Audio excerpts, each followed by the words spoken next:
What's up? You.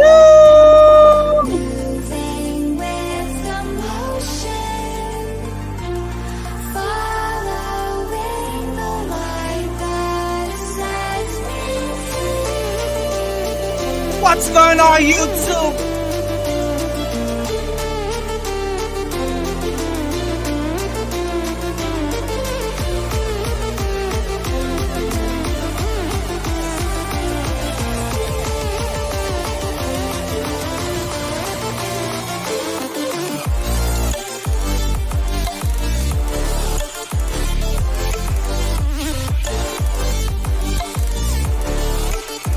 What's going on? It's your boy Kurt, man. What's going on, man? I'm in the building. Yo, let me know if you hear me loud and clear, man. Let me know if you hear me loud and clear. Shout out to everybody that's dropping in. We're gonna have a discussion tonight. Shout out to everybody.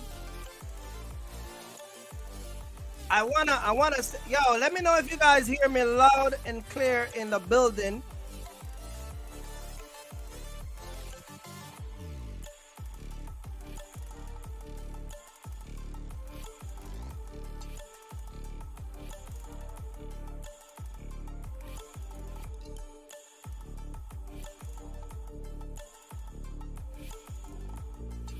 Wagwan, my youth. My youth. Wagwan, my youth. Wagwan. What's going on? What's up? You know, I got to get my motivation song going on, man. You know, I want to give a big shout out to everybody. I want to show you guys something because sometimes I come on the internet and I tell you guys stuff and you guys think that because I put a humor towards what I'm saying, I'm kind of like, you get what I'm saying? So let me do this. Let's do this. Let's see. I wanna hold on a minute. Let me hold on. Let me cancel that. Shout out to everybody that's coming in, man. Hit the like button while you drop in the building. Good evening to everybody. You know that it's today is Wednesday, man, and I'm trying to find a news that I come across because just like I surf the internet about, you know, different stuff that's going on in the trucking world, I also look at the internet and see different stuff that's going on. And so I find this story. Shout out to everybody that's coming in.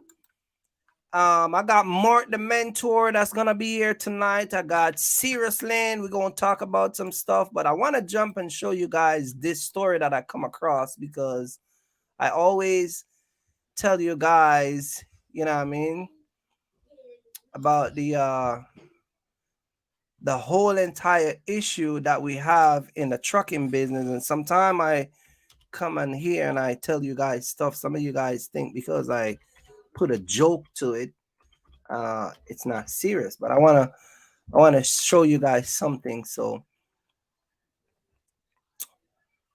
I guess not.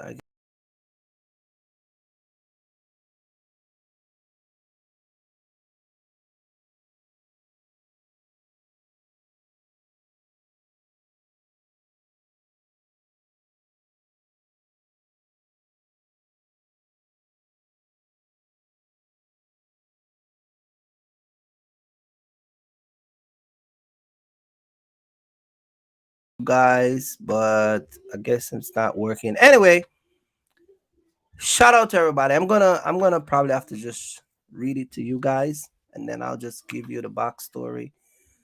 Share. I'm trying to share my screen, but the story ain't coming up. I don't know why. Hold on a minute, guys. Hold on. Let me try it again. Cancel. Okay. All right. I think let's see if I get it this way. Anyway, the story that I'm trying to bring up, I'm gonna just tell you. I'm gonna just give you the story. If I can't open it, because I like to show you guys stuff. You know what I mean? All right, let me see if I can do it again. Sorry, guys. I really want you guys to see this. Okay, there we go. All right. So, good evening to everybody, man. Shout out to everybody. Shout out to everybody. Shout out to everybody that's in the building. You guys, we're going to have a discussion tonight, but I want to highlight this story. $2.1 million worth of cocaine was found hidden in the floor bed of a flatbed trailer. Truckers are moving the Colombians' cocaine at a high rate. You get what I'm saying?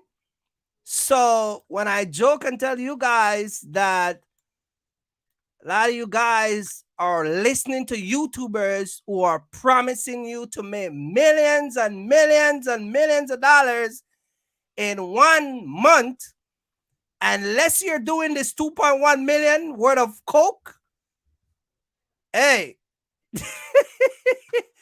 I said it, but y'all think it's a joke. When YouTubers tell you that they make $1 million a year renting box truck, and I said, unless you're moving weed for the Jamaicans and coke for the Colombians, this is the type of story that will end up on your table. All right? So I just wanted to highlight this right here. 2.1 million. That's a lot of cocaine that they were found in a flatbed. And I never really get to go through it, but this is the Border Protection and Custom recently discovered millions of dollars of drug in a semi-trailer loaded with rocks. They discover 63 package, right? 63 package and 163 pound of cocaine hidden. He must have getting like, he probably getting about $180 a mile. This guy's probably getting about $180 a mile. You get what I'm saying? But we're going to talk about that, man. I just said somebody snitching him. I just want to say that, man. Let me bring up Mark the mentor and see what he has to say on the Seriouslanes, man. Everybody that's coming in alive, man, hit the like button.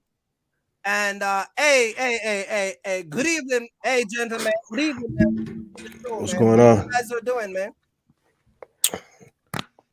Seriouslanes. Yo. You hear? You get your mic? You hear? Nah, I'm just gonna have to figure it out next time because I'm trying to be big ballers like y'all. So let me. What do you think about this $2.1 million worth of coke, man? I need $1. That's what I need. I need $1. Say, man, I just need $1,000. I think that's 75 cents a mile. That's all I need. That's all I need. Mark, what are your thoughts on this right Mark, here, man? How much you want, Mark? No, I don't want nothing to do with it. Oh, man. Nothing to do with it. Oh man, you know some of this coming to Chicago, man. You know some of this is you know Chicago is the hub for the Sinaloa cartel. Exactly. So what are you guys worried about, man? You were gonna get a little stash of this. I don't want nothing to do with it. He said, I don't want nothing to do with it. Look, I'm not on. I'm not going to incriminate myself on the internet. I'm gonna tell y'all I don't want nothing to do with it. I don't want nothing to do with it. Hey, but seriously, I don't want nothing to do with it. But seriously though, think about it. This was found in a flatbed trailer. $2.1 million worth of coke. That's a lot of cocaine for a truck driver. And this is not his. This is not his first run. He's been doing this for a minute. You know what I never can understand? How truckers can do this type of run and never like say, okay, man, I'm done in 6 months. Because this right here, he had to be getting, I don't know how much, I don't know. You had to be getting like good money to run this. Man, when you get attached to making that type of money, you say you're gonna do a run or two, and then that's it. You'll be set or whatever. Once you Uh-huh. get once you get attached to making that type of money, quick Mm-hmm. like that, easy come, easy go. So that after that first run, Mm-hmm. lifestyle changes. You end up spending a lot of that money. So guess what? They got to do another run to make the money back Mhm. that was spent. Spend it again. So you got to keep doing it because your lifestyle going to change. It's hard for Feed the people beast. to do one hitter quitter and be done. In most situations, people don't do one hitter quitters and be done because their lifestyle changes, and then they gotta keep doing it to keep up with the lifestyle. Man, I'm telling you, this is unbelievable. See, I talk about this stuff all the time, and people think I joke about it, but again, it's serious. I said all the time that guys coming on the internet and promise people that you can make this crazy money in the box shop business, and I said the only way you make that kind of money is unless you pull in this type of weight. You get what I'm saying? And people are, yeah, oh yeah, you crazy, Kirk. If you get a truck now, just get caught with a whole bunch of coke in it. So, hey man, I'm just saying. Um, I know they're gonna try to flip him, but that ain't gonna probably gonna be a good advice for him anyway. Because again, you got you got these guys that know your ins and outs and know everything about you. You know what I mean? So Right. it's So it's, chances are it's they probably done research on their actual driver, or to use that Uh, against them if oh, anything. they know where the kids go to school, where the wife Right. work. exactly. They know the names of the kids, their birth dates. They know Hmm. all that. Mm-hmm. Mm-hmm. Yeah, So it they do their research before they step up to you. right. You step Yeah, up to me and be like Ray Charles. I don't.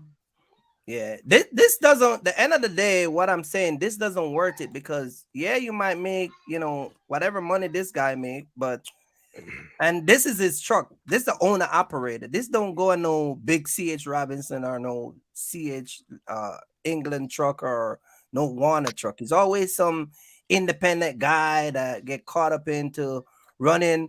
Let me tell you what. Sometime what some of these guys who end up make this type of decision.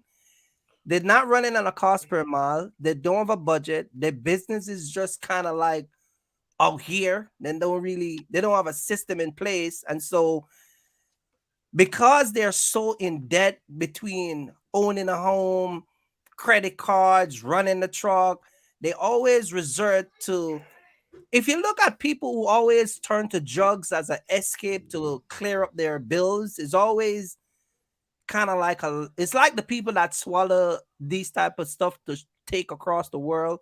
It's always that last bottom. They hit that last bottom and they had to make that choice. You get what I'm saying? But Hmm.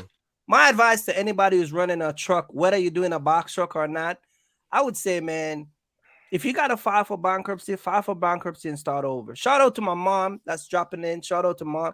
She go crazy when she see the word serious lane. You know what I mean? Shout out So to Mommy Fresh. Shout out to she Mommy Fresh. Why so serious? yeah. So she's watching. She's watching you, and Kenisha is watching Mark. You know what I mean? Because she Mhm. like, so my mom like serious and my wife like Mark. You know, because both of y'all kind of like keep me in line. You know what I mean? Look. We on each shoulder. We on each shoulder. you know. But yeah, man, I just wanted to highlight that story. Otherwise, on that today, what we're gonna do tonight, we're gonna talk about this whole entire market right now. I know last week me and you and Mark was on the live. Not me, not me and Mark was talking about the demand is low right now. The rate is horrible. I'm on the board trying to come out, and I'm telling you, it is crazy right now. Demand and supply. Um, People are still expecting that we're in the pandemic. They're looking for the pandemic rate. Um, we're gonna take some questions. I'm gonna drop the link in a few minutes. So if somebody wanna call up, they can, join the chat. Mark and I, we do a Monday night show, so we kind of like talk about different subject and stuff. Serious Lane, he just get back on the internet because he's trying to show people after a year in business what it's like to still maintain and run and be out here after 1 year of running and owning your own truck and making that box truck move. You get what I'm saying? More the mentor after a year. You know what I see today, Serious Lane? And this thing pissed me off today so bad. I'm not even gonna call no name, man. This thing pissed me off so bad, bro. I think I told you. I don't remember if I told you. So I dropped my kids off this morning, was coming home, and I jump in the internet, and YouTube sometimes can be a very dangerous place to go, man. You know what I mean? And I was watching YouTube, and this guy got like 8 people in his live, and you know what I mean?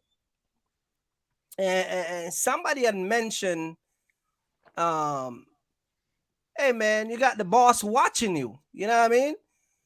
You made it. You know, somebody in the comment section gonna be like, "Yeah, bro, both of y'all are here on the boss." Man, I almost crashed my car, man. You see why I don't tell people what people want to hear? You get what I'm saying? Mm-hmm. If I'm up here and you barely here, are we on the same level? We're not. You know what I mean? I don't know, man. Anyway, man, let's get into this discussion. Shout out to Anthony. Shout out to Grace Logistic. Mark, the supply chain is crazy, man.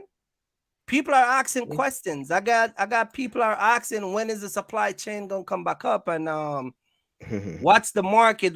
Is the market is in a recession? Or the market correcting itself? Is it what is it doing now? Are we going to a bubble? Are the dollars about to crash, bro? Like, what is going on? People are asking questions. We had the bubble already. The bubble already burst? Bubble bursted last year when I did that video. Yeah. People was talking crazy to me. But yeah, that's been over. And the market just the world is pretty much correcting itself right now. You know what I'm saying? Things gotta go through a correction phase. As far as the trucking market, like I always say, as far as the spot market is concerned, volume is soft. Volume is soft. You know what I'm saying? It's soft. In order for rates to go back up, volume has to pick back up. As long as people are spending more money in services than they are in goods, then the people are spending money. They're just not spending it in on things that a person that's running a box truck needs them to spend it on so that they can make money.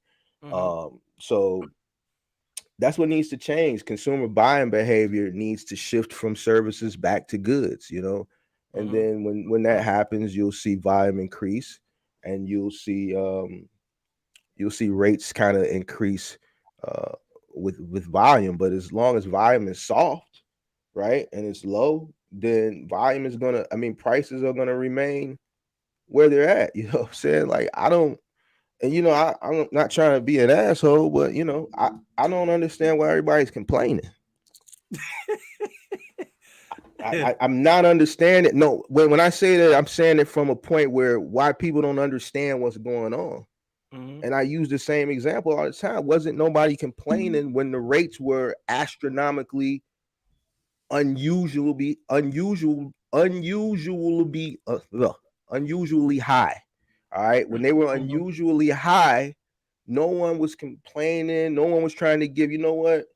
Come on, man, this is too much money. Let me give you four of these dollars back per mile. Let me give you about $4-5 back per mile. This is too much money. This is, come on now. So, but volume was up. The government gave people money to stimulate the economy. That's what they did. They spent the money to stimulate the economy. And because volume was so high, rates went astronomically high. But now volume is astronomically low. So rates are astronomically low. Let me ask you a question about the people buying, Abid. Do you think that people are just, I know they're spending the money on the wrong thing, right? Not really the wrong thing. It's just it has shifted from goods to services. People can always spend money on goods and services, but you need people to spend more money on goods than actual service. When you talk about services like going out to eat dinner, you know what I'm saying? People are spending more money in entertainment and luxury services, things like that, versus spending that money in the good. Yeah, they're buying essentials, right? Groceries and things, paper towels, toilet paper and stuff like that. But should we buy that Mac Studio, or should we just hold on to the little laptop we got? You know what I'm saying? Things like that. People are a little bit more conscientious on how they're spending their excess money as far as goods is concerned, but they're spending it on services. So if a person is supplementing their income to have extra money to do things with, they're spending it in services. They're going out having 8-9. They're doing a big birthday dinner with the 14 people. They're reserving the room in the back, and they got the whole pig coming out with the apple in the mouth, and then they're roasting the whole pig. That's a $900 dinner. It's a $900 dinner. It's so true because when I was in the Bahamas, me and my wife, we see a lot of people that was coming off the cruise ship, right? But it was huge families. Like you would see like a group of 15, 20 people. Like we were at the jerk chicken spot and just one family pull up and there were like 8 people. Yeah. You get what I'm saying? We go down to the market to do like shopping and buy all different type of stuff. And there were like so many group of people in the store at the same time that were connected. And how we know that is because Keisha in the back was asking Larry, what is Peter size? You get what I'm saying? So wait, what you say? Like one girl in the back was asking a guy in the front about some dude like his either his son size or his cousin size. You get what I'm saying? They're buying gifts. So I thought you said something else. You know, but it's true. You said that they're spending money and a lot of stuff like that. And I just came off a vacation and I do spend a lot on the vacation, but I guess I don't know. I mean, but people gonna say they need it. You know what I mean? What do you say about those people who's gonna say that they need it? People are gonna say, "Well, Mark, I need it." Need what? Whatever they're buying, even though they're not supposed to be buying it. What about a guy that said, "I feel like I'm getting a deal on a new laptop, but I got a laptop that I can hold on to another 6 months or a year before I change it, but because of whatever is going on, he said I need it now." You know what I mean? People are still buying things. You know what I'm saying? But they're buying it based off, like you said, a need, a very a serious need. As far as that frivolous spending, right? People aren't doing that. And then there's another component that you have to think about too. All the uncertainty. There's a lot of uncertainty right now, and when there's uncertainty, people hold back. All right, people hold back.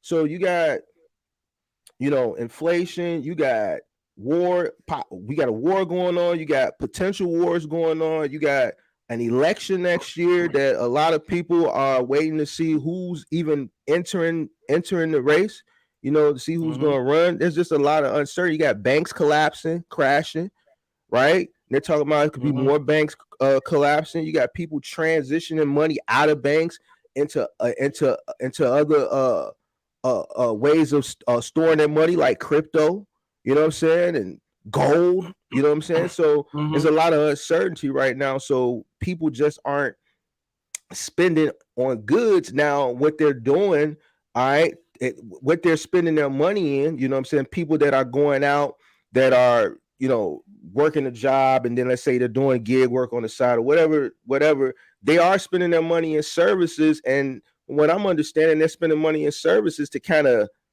take their mind and like what you go on vacation for, to kind of, get away, catch a break. So that's what people are spending their money on. They're spending their money on trips. They're going to the spa. You know what I'm saying? They're going out to fancy dinners to kind of, give themselves a break from the rat race and all the, you know, the stress that comes with day to day and all the stuff that's going on in the world. They're just not spending it on stuff that people that are running trucks need them to spend it on. So yeah. Seriously, I know you put a pause on driving your car, and it's because you decided to kind of like focus more on your business. And you know, Right. a lot of people who watch your channel know that you used to have a car content before you do box truck, but one of the things that you decided to do was to kind of like go head on with your business, just focus on growing the business instead of kind of like play around with your car. And you get what I'm saying? Um, how different it is for you now to like focus, now that you focus more on your business. And of course you're seeing the result of that, but you know, I mean, now that your tunnel vision is really just focusing on your business, what's the biggest increase you see over the time since you've done that? I think the most important part is being the steward of the industry. You know, I took it. I didn't take it for granted. You know, just like what Mark was saying, everybody came in. You know, they was being thrown money, right? Didn't nobody complain about money being thrown at them. But anybody can pick up the phone and call somebody and say, "Hey, I want $5,000," and they can agree. But it's the principle of understanding the foundation of transportation. And I have some content that I have coming on my channel. Make sure you subscribe. Seriouslanes. Watch some serious But I interviewed a guy that I did a transload with that's been in the industry for 9 years. And you know, one thing about me is that I like picking people brain. You know this, Kurt. You know this, Kurt. I pick his brain so many times. If I had Mark's number, I would be picking his too. I was talking to this gentleman. I'm not gonna give too much on it because I want you to watch the video again. You know, make sure you subscribe. But 9 years of experience in semi trucks, and I asked straight to the point. I asked him. Of course, I asked him a whole bunch of stuff, but I interviewed him, and I said, "Is the market just like what Mark said? Is the market doing its cycle of rinsing everybody out?" He said, "Yes, it always does that." He literally said, "Yes, it always does that." And one of the main questions, and I'm gonna leave it at that, is he said, "No." I asked him. I said, well, "Do you honestly feel like people that come out of this industry, no matter they've been in it 15, 20 years, the reason why they got out, do you feel like they didn't save the money that they made?" Now, hold on, pause before you say anything. You gotta realize how much turnaround you're getting that $3, $4. Everybody is spending that money frivolously as a truck driver. They going on trips, they buying this, they buying that, they buying that. Didn't nobody plan for a rainy day fund. Long story short. At the end of the day, what they planned on was, oh man, this thing is about to go crazy. Not understanding the business concept. So everybody that's getting out, I don't know nobody. Because at the end of the day, just like every business, no matter if you have a storefront, there's tough times in the storefront. So guess what? When you got a whole bunch of people coming in and buying stuff, you already know that that's not consistent traffic all the time as a business owner. So guess what you have to do? You have to plan around. And long story short, everybody complaining and stuff, and I'm looking around like people don't want to. Mind you, this is my fear. I'm noticing, and I'm trying to talk with people because when people approach me, "Hey man, so higher rates and all this other stuff," and I'm telling them, I'm doing parcels and parcels, huh? Oh, like it's just brand new. Oh, parcels, huh? Like, yeah, parcels. Man, that's some hard stuff, and it's hard because people can't fathom doing the extra steps of work to make their supplemental, quote unquote, cost per mile that they want to achieve, right? And you know, at the end of the day, for me, coming in, adjusting and focusing and not doing the car content, it has really put me in a perspective to understand the lazy people, the go-getters, and the people trying to then just move around. So for myself, I wanted to be a steward to be able to educate people on my channel as well, while also having a sense of humor about the tough times, if that makes sense, right? Because at the end of the day, anybody can make money, but it's about the adversity. It's about that adversity and how you prevail in that moment. Mm-hmm. Yeah, I know for me, since I've been out here in the semi, it's not even a year as yet, and I know that every week I come out here, every month I come out here, I constantly just kind of like looking for different ways, even though my primary goal is to be out here working with brokers, but I'm always looking for different opportunity, um and ways how to increase and just adapt to the day-to-day, month-to-month, week of the way the system change. You get what I'm saying? I'm not locked into one thing as a trucker. You get what I'm saying? Hey, if Right. I get a contract where a guy's paying me good to stay local, I'm gonna stay local and do it. If it works out, it works out. But if I can also accept a 6 month contract. You get what I'm saying? But the main goal is whatever I'm gonna accept. Of course, it's gonna have to benefit me, but I'm willing to adapt and shift in any direction that will let me have a profit. You get what I'm saying? I think a lot of people um they focus too much. I think a lot of people focus too much on the panic button. What do you think, Mark? Because a lot of people they have this fear and this panic button that sometimes will pop up, and I think people focus too much on the panic button rather than say, you know what, let me see what Mark said 3 months ago about this topic or this subject. You get what I'm saying? Or let me see Mhm. what Seriouslanes put out or 2 months ago, or what Kirk said. You get what I'm saying? I think Mhm. once the panic button get put out, a lot of people start to get panicky. What do you think? Panic button as far as The way the protect. market, the way the market shift, because I, a lot of stories out there now are saying. I think I sent both of y'all today a story. Um, but that's the problem. They don't understand the market. but that's what They I'm saying. they get misinformed from, like we was talking about the other day on the show, from other YouTubers. You got people running around saying, "Oh, it's saturated," and Hmm. or man, Taking cheap freight. everybody taking cheap freight. And if you look at any market right now, the stock market, the crypto market, any market right now, the spot market for trucking is down. Hmm. Yeah. It's down. We had 2 years of just 2020. The stock market was at an all-time high. The bubble The popped. stocks. It Yeah. was infused. I Hmm. made a lot of money in it. 2021, Bitcoin hit an all-time high. That money got transferred from the stock to the crypto market. Bitcoin hit an all-time high. We hit all-time highs in crypto. A Hmm. coin that I had millions of, that I eventually pulled a lot out and traded into other coins, because I said, you know what?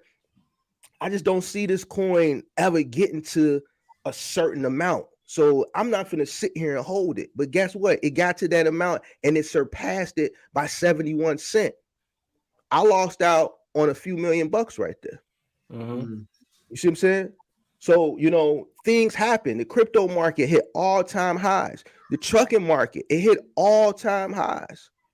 Why? Because people had money. You had people that didn't know shit about stocks, didn't know shit about crypto, was investing money into crypto because they heard of something Right. called Shiba Inu, a Yeah. coin that really at that time it didn't even have a use case scenario, but Hmm. because it was so cheap and everybody could get into it, and people say, this is the next Dogecoin, can make you millions of dollars. People had that money coming in, so people were spending money in whatever. You had Right. all Social those media made it grow. triangle. You had all those triangle schemes. Those what were they had going on, where you put $100 in, and then that bumps somebody up, and then they take the pot, and then you find The 10 pyramid, people. the Yeah, pyramid. all that stuff, and people was doing everything because they was getting money. It wasn't their money; they was getting it free, so they were invested and whatever. All right. And then guess what? All those markets crash. They all pop. Spot Hmm. market pop. You know what I'm saying? So people don't understand the market, so they just say silly things. You know what I'm saying? The market will eventually correct itself. It'll never get back, but people are waiting for it to get back to how it was the previous year and the year before that. You're never going to see that. You're never going to see that. Things happen. It's like I tell people on my channel, you always got to be prepared for the unexpected. This is the lesson that people need to learn, the people that do stick around, and this is going to be a good lesson for them to prepare for themselves in the future. I had a sharp lesson that I learned years ago. I thought a certain account was going to be around forever, right? Until it wasn't, and then I realized, you know what? Nothing in business is forever. Take a look at David's Bridal.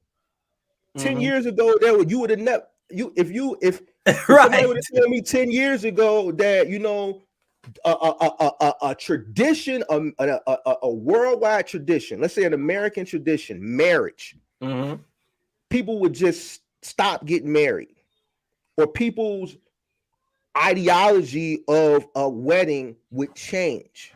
I wouldn't have believed you. But it's to the point now, Bed Bath & Beyond quit their registry. David Bridal just filed for bankruptcy and laid off 9,000 people. 9,000 people. 9,000 people. Why? Because traditional, the way people look at it, first of all, a lot of people aren't getting married like that no more.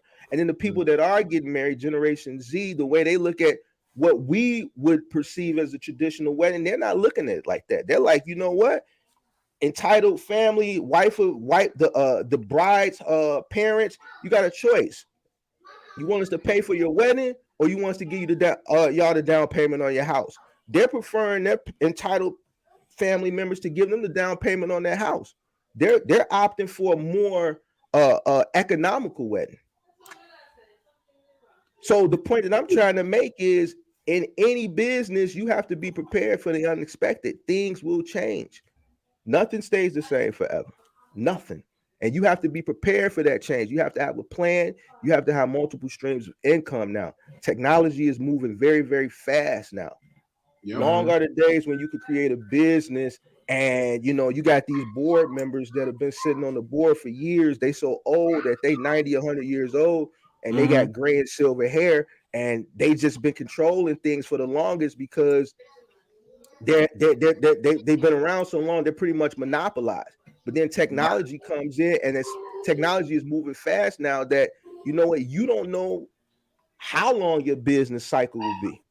So you have to be prepared. And you know, that's what the issue is. People not prepared. They running their business day to day instead of forecasting and planning for the future. And that's what the issue is. You know, one thing to piggyback on what you were saying, Mark, is, you know, people don't realize that they can monetize their lifestyle, their work, their hobby, everything. But you know what the problem is, Mark? Consistency. Consistency. And it shows. If you are consistently cranking out videos on YouTube, guess what's going to end up happening? You're going to be in an algorithm to where YouTube is throwing you in front of people or whatnot. They can like you, they can hate you, but guess what? They're gonna hit that button and they're gonna watch your video to put in coin in your watch time, right? So the thing about it is, you tell that's just like everybody that was jumping on board for box truck, right? And then you see everybody on YouTube doing box truck content, box truck, blah, blah, blah, blah, blah. And what ended up happening, Mark? They like that.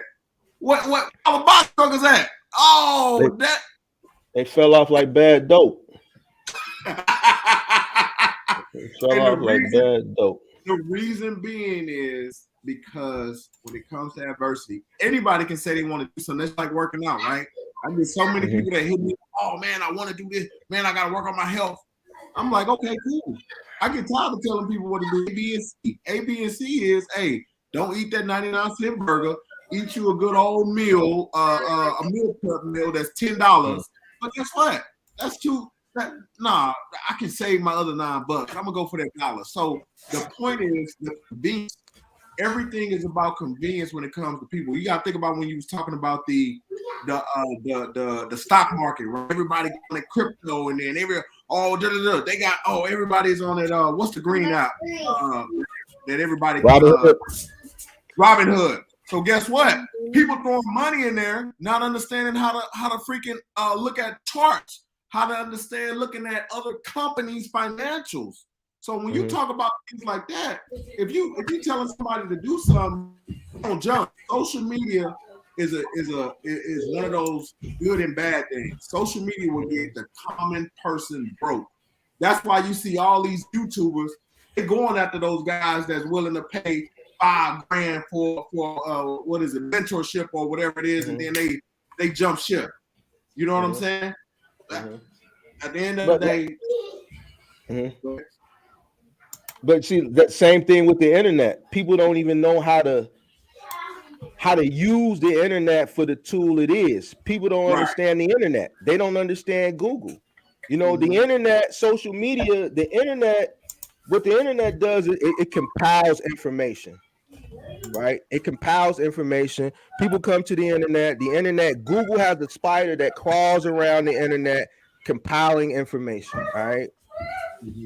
But what the internet and what social media doesn't do, it doesn't decipher that information for you. It's up for you to decipher the information. So what people do, they come to the internet for all this compiled information, and they don't take the time or the due diligence to decipher it. They take it at face value. Now, yeah, there are some people out here that, you know, they speak the truth. And there's some people here that are just ignorant. They speaking what they heard somebody else say, and the person that they might heard somebody else say may not know what they talking about. And then there's just people out here that's just spreading false stuff because they're trying to get you to buy into whatever it is they selling.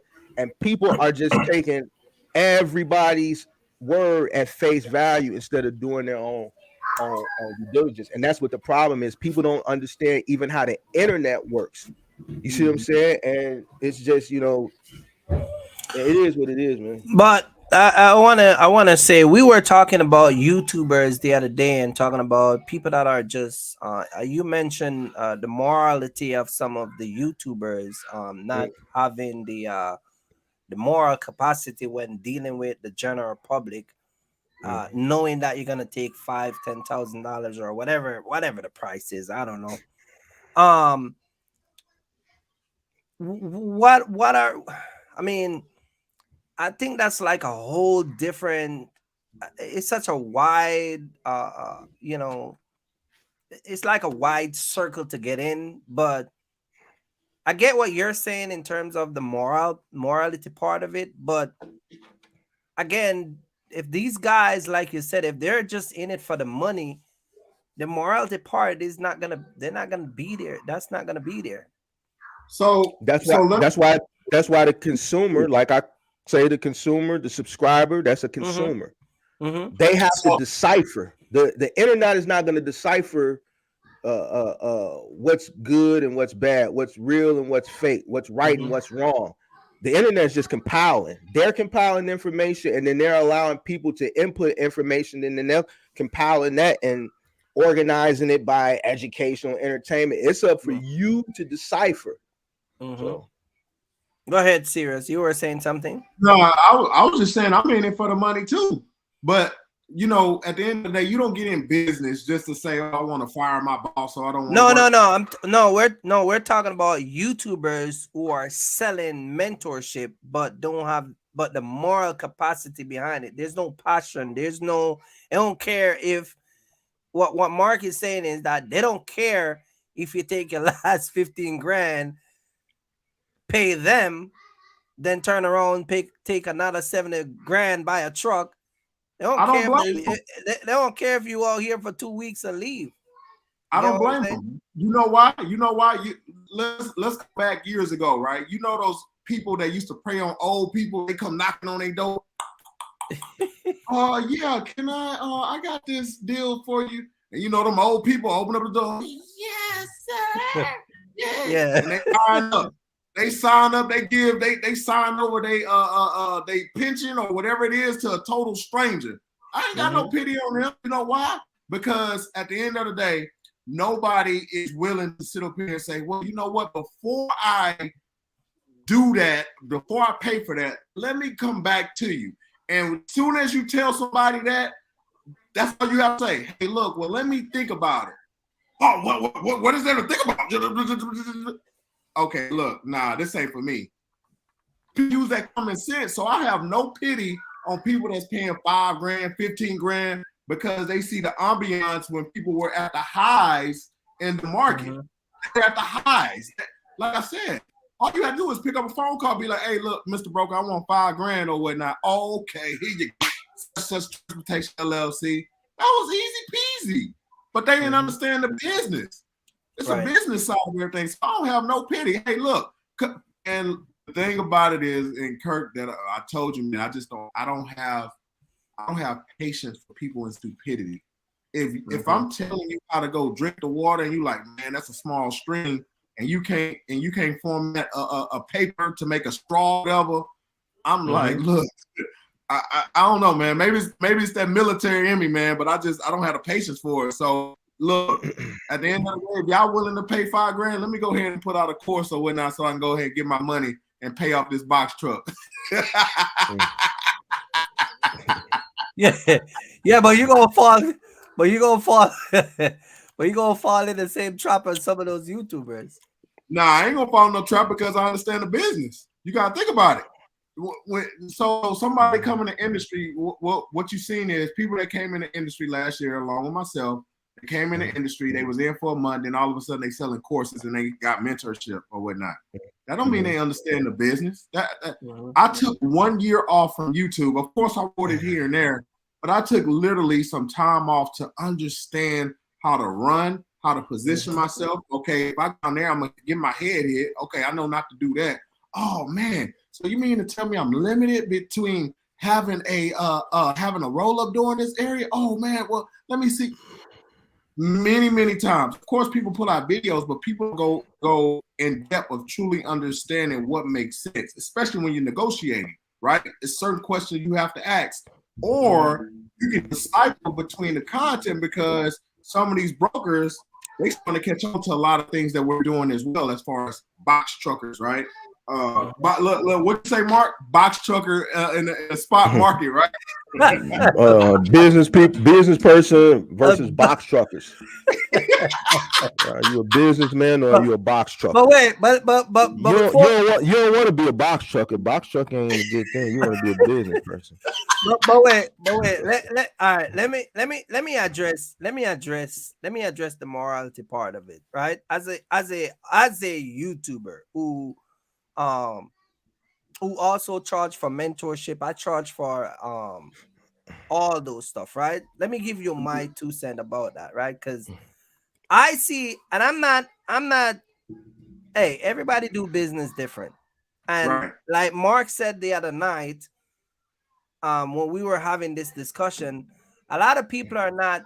They talk the business talk, but they don't set up and operate like a business. They don't run like a business, right? So you got YouTubers who, and hey, if that's how you do your thing, that's how you do your thing. I get it. You get what I'm saying? But the point that Mark was trying to say, and this is all, I guess that's the business side of him, but some stuff is just common sense, right? You got YouTubers who's telling people like cash hot me, you know what I'm saying, or hit me up in the you know in the what's it called, that thing, the Cash App or Venmo or whatever, right? Zelle, and so and Zelle me and whatever, right? And so when I first came on YouTube, when I created this channel, I never created the channel and said that I'm gonna charge people for mentorship. That was not my goal. My goal was just like how I start this live, to debunk a lot of the stuff that was being said out here. What do I mean by that? Because there were people that were telling people, and still is to this day, telling people they can make millions and millions of dollars. And just like I said when I started live, the only way you're gonna make it is unless you have some of these weed and coke in your truck. You get what I'm saying? When I started my channel to basically come out here and debunk a lot of these stuff that was going on the internet. But even when I decided to do mentorship, because people started to reach out and, yo, I need to talk to you and I need you to mentor me. The first thing me and my wife did, the first thing we did was create a website. Everyone everybody, even you, Seriouslanes, can tell. Everybody that book a mentorship, a consultation, a training, everybody use a credit card. Everybody get a receipt instantly. It's all documented. You get what I'm saying? And so a lot of guys, when they come out here, I know I was on shout out to Entra Mike. He did a video. And in this video, he said that a lot of box truck YouTubers, they were creating channels solely to come out here and benefit off the back of the ignorant. You get what I'm saying? Yeah. And so, and so even some of my live, you remember Seriouslanes, I always tell people like, man, if I ever rip you off, I can drop the link and bring you up and you give your story. You get what I'm saying? And so the reason why those stuff are important, what we're saying is that, and I guess this is where probably Seriouslanes is coming from, is that when some of you guys see the sign of how some of these people not only set up but run their business and the way their business is conduct, or they conduct business, that is enough should be scare you. Like, once you cash up someone, you ain't getting your money back. I had a guy, I had a YouTuber who book I told you about this, Seriouslanes. I had a YouTuber who book a consultation. Dude thought he was gonna get $550, which is a training for partial. He thought he was gonna get a partial training. He went and filed a dispute on his credit card. You see what I'm saying? After me and him have a certain conversation behind the scene, he still went and filed a claim. But I said that because the mere fact that he could go and file a claim, that is enough to show you that I was running, I'm still running a business. I set up like a business. You buy something, go file a claim if you feel like, you know, I know people call me and say, hey man, I paid this guy for this. I never heard from them. I had to go and file a claim on my credit card company, or I got to do this, or I got to do that. You get what I'm saying? And as soon as a claim come in, I can see it pop up on my phone. And up to this day, the only claim that I ever have that somebody ever filed against me was done by a YouTuber. You see what I'm saying? Oh yeah, I remember that. Yeah, I did a live about it. You get what I'm saying? But the point that I'm saying is that some of you guys who are watching, you have to watch how people do their business. That is enough to tell you the type of person you're going to do business with. Hey, man, if you comfortable with, I said it in one of my lives, some of you guys are iron drivers. And drivers are getting paid Venmo, Cash App, Zelle. You get what I'm saying? And the end of the year, you earn $300,000-$400,000 from your box truck. But because you weren't paying this guy the correct way, now you have to pay. If he earns 80 grand, you got to pay tax on his 80,000 rather than cut him a 1099. You get what I'm saying? And now you're left with a 300. You get what I'm saying, Mark? So I don't know, man. It's just the way people. It's weird, but people got to take it more serious and just cut out the way they do business. You know what I mean? And hey, if you, that's why I said, man, like sometime you come on the internet, I know everybody look like they're like the police on the internet. Pull you over. Hey, you, what's going on? License registration. You good? Yeah. Oh, why you were doing 70? Yeah, I'm trying to rush home. All right, no problem. Sit tight. All right, I'll give you a ticket for going 70 and a 60. I'll tell you what's my buddy 2 minutes ago. You know what I mean? Look. I got another one for you. They've been told they don't have to go through the weigh station. Shout out to the box truck. Hey, I'm in a box truck. I don't need to go through the weigh station. That's just for semis.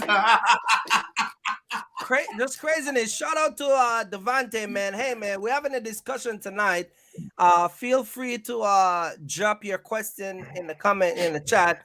We got Mark and Seriouslanes here tonight. Your boy Kirky Fresh. We're talking about, no, Devante, what's up, man? We were talking about people who are running their trucking business and answering a lot of you guys' questions tonight. I know, Mark, we just talked about the market. The market is people spending, buying and going on vacation and buying Twinkies and all that stuff. So we're having a dialogue tonight. But yeah, go ahead, Mark. You know another thing why people not spending, because smart people are stockpiling their money so that when the market really does bottom out, they have cash on hand. Yeah. So like, I'm not buying nothing. You know what I'm saying? I'm not buying nothing. I'm not buying nothing. You know what I'm saying? Because I want to go shopping. You know what I'm saying? So that's another reason why people aren't spending money. Listen, people want to know, when are the market gonna change? You can't time a market. You can't time a market. They want to know. They want to know when the rate's gonna come back up. Seriously, you can't time it. Summer. Don't say that, man. Don't say that, because people going. I was waiting for Mark. Don't say that, man. Don't say that. Don't say that, man. They want to know when the rate's Don't say that. Mark, when do you think the rate is gonna come back up?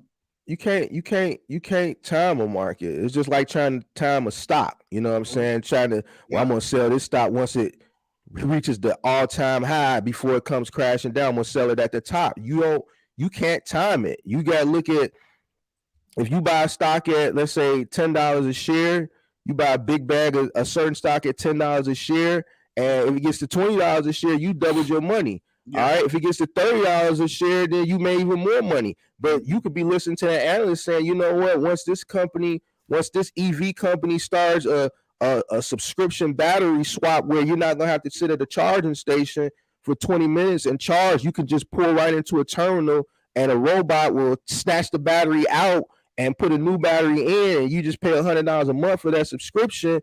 And that's going to take 3 minutes versus sitting at a charging station for 20 minutes. And when they introduce that, the stock is going to skyrocket. It's going to reach $100. Now you can sit and wait till that happens, but it may never happen. Something may happen, and the stock may come crashing down. And now you wake up in the morning, and the stock went less than what it was when you originally bought it. But you're being greedy. You didn't sell when you had the opportunity to sell at $20 or $30. You see what I'm saying? You can't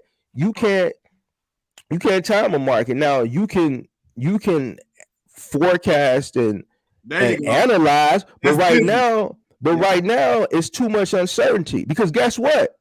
If I could foresee the market, I would have told y'all. I don't have no problem being the guy that steps out on the limb and say, yo, this is going to happen. And go against what everybody else is saying and just say, okay, well, y'all don't believe me now. Y'all don't trust me now, but wait till it happens. I'm going to be the first person to tell you I told you so. But I can't predict that because it's too much uncertainty right now. We may be going to war. I don't know what's going on with Ukraine. I don't know what DeSantis is going to do. I don't know if Trump is going to jail, if he's still going to run. I don't know if Biden is going to get back in this joint. It's a lot of stuff going on right now. Yep. Right. There's a lot of stuff going on. You can't tell. That controls the industry. Not just this industry, but every industry. From your groceries. Look, if you live in a Pacific Northwest, bless your heart, because I was stationed out there. You put 5 things in your basket, then all of a sudden you had $100 right there. So, and that's just across the board of the United States, just in general. So it's not just about quote unquote box trucking. It's about understanding everything around you and how it moves. Everybody's like, oh man, well, everything moves off a truck. Yeah, it does. But you know what?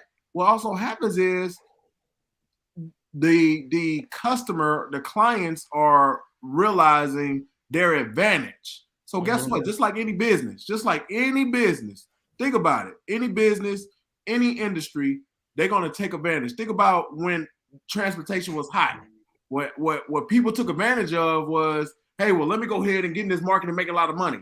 Guess who took advantage of? The rental company, commercial dealerships, all that. So now, guess what? Now that the market is doing what it's doing now, guess who's taking advantage of that? The shippers. And I have a video about that too, because I have some details about, again, another shipper gave me some intel. And again, it's about talking with business owners, not your person that's down the street and, oh, well, yeah. No. You got to talk to somebody that's been in the industry for years between their deal and they're ordering stuff and they're doing things. And like, hey, if you've been in this business for 35 years and you went through COVID, you can go through anything, right? Because guess what? When you have a storefront and you're still able to sustain that storefront through people not coming in and buying and things like that, and guess what? When that storm is over, now you have another storm and you still there, you're doing something. You're doing something. Either you're changing up, just like, hey, you're not like Blockbuster or Hollywood Video. Hey, look, all right, well, I gotta follow those guys that's creating disc and putting it right outside of Walgreens or whatever it may be, right?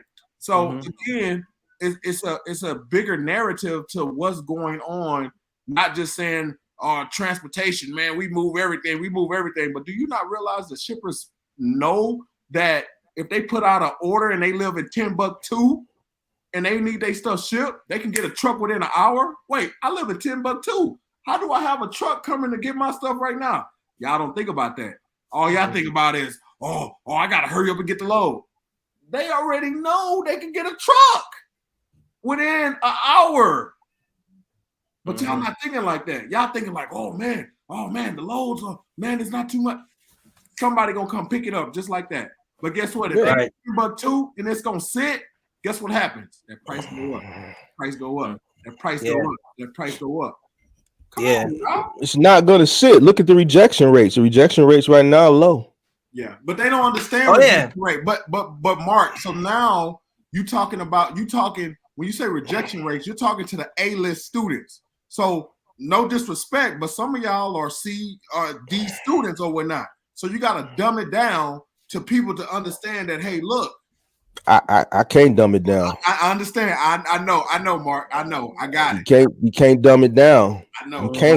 You can't dumb it down. You know what I'm saying? You got to give it to them, and they have to catch up. You know what I'm saying? Right. You can't go back. If your level of expertise is here, so you can water some stuff down, and revisit some things, but ultimately, if you're going to be in this space, you have to educate yourself in this space so that you can be successful. Yep. You know what I'm saying? And people aren't educating. And, I know, me and Kurt, you talking about between the both of us, you're talking about over 20 years of experience compiled, you know what I'm saying?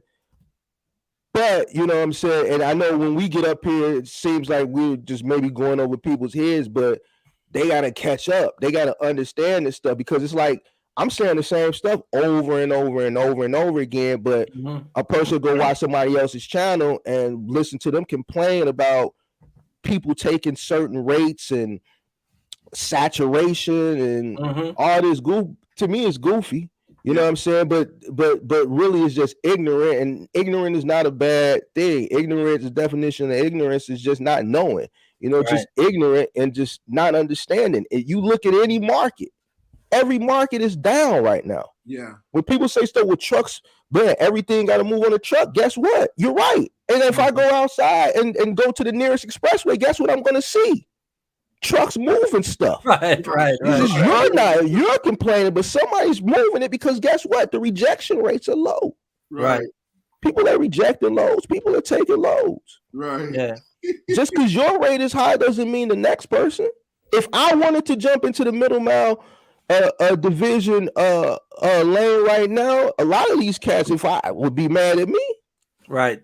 Because my trucks, I'm not going to pay what they pay. Right.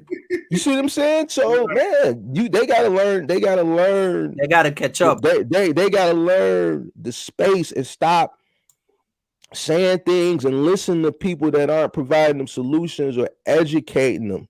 Mhm. They're not educating them. You know what I'm saying? A lot of these cats is just complaining, Yep. complaining about Amazon, complaining about man, it's a waste of time, man. It's a waste of time, man. Shout out to everybody that's coming in the live, man. Hit the like button, guys. Hit the like button. Hit the like button, man. We're having a discussion here. Feel free to drop your question in the chat and we'll get through it as we go by. Joe is asking, I'm getting my TWIC card. If is there any other credential that he need and what would I recommend? Hey, wait, Kirk, before you say anything, let me say my 2 cents. Hey, Joe. Go ahead. Best advice to you is survive, my friend. Huh? What is it? What is it? Hey, survive. You don't need to be worried about a TWIC card, my man. Survive. Oh, the TWIC card allow him to go on a military base. You know, I used my TWIC card the other day because I only had my regular driver's license, and I finally get my the new what's that license where you the real ID.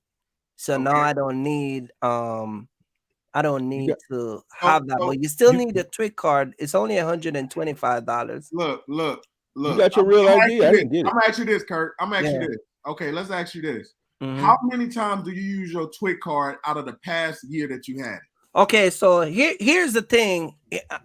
Okay, I'm gonna tell you what causes the whole TWIC card thing to kind of like fade, and you do use your TWIC card. I guess it's just based on the type of broker you're working with, because there's some brokers that have military load and it's constant. You get what I'm saying?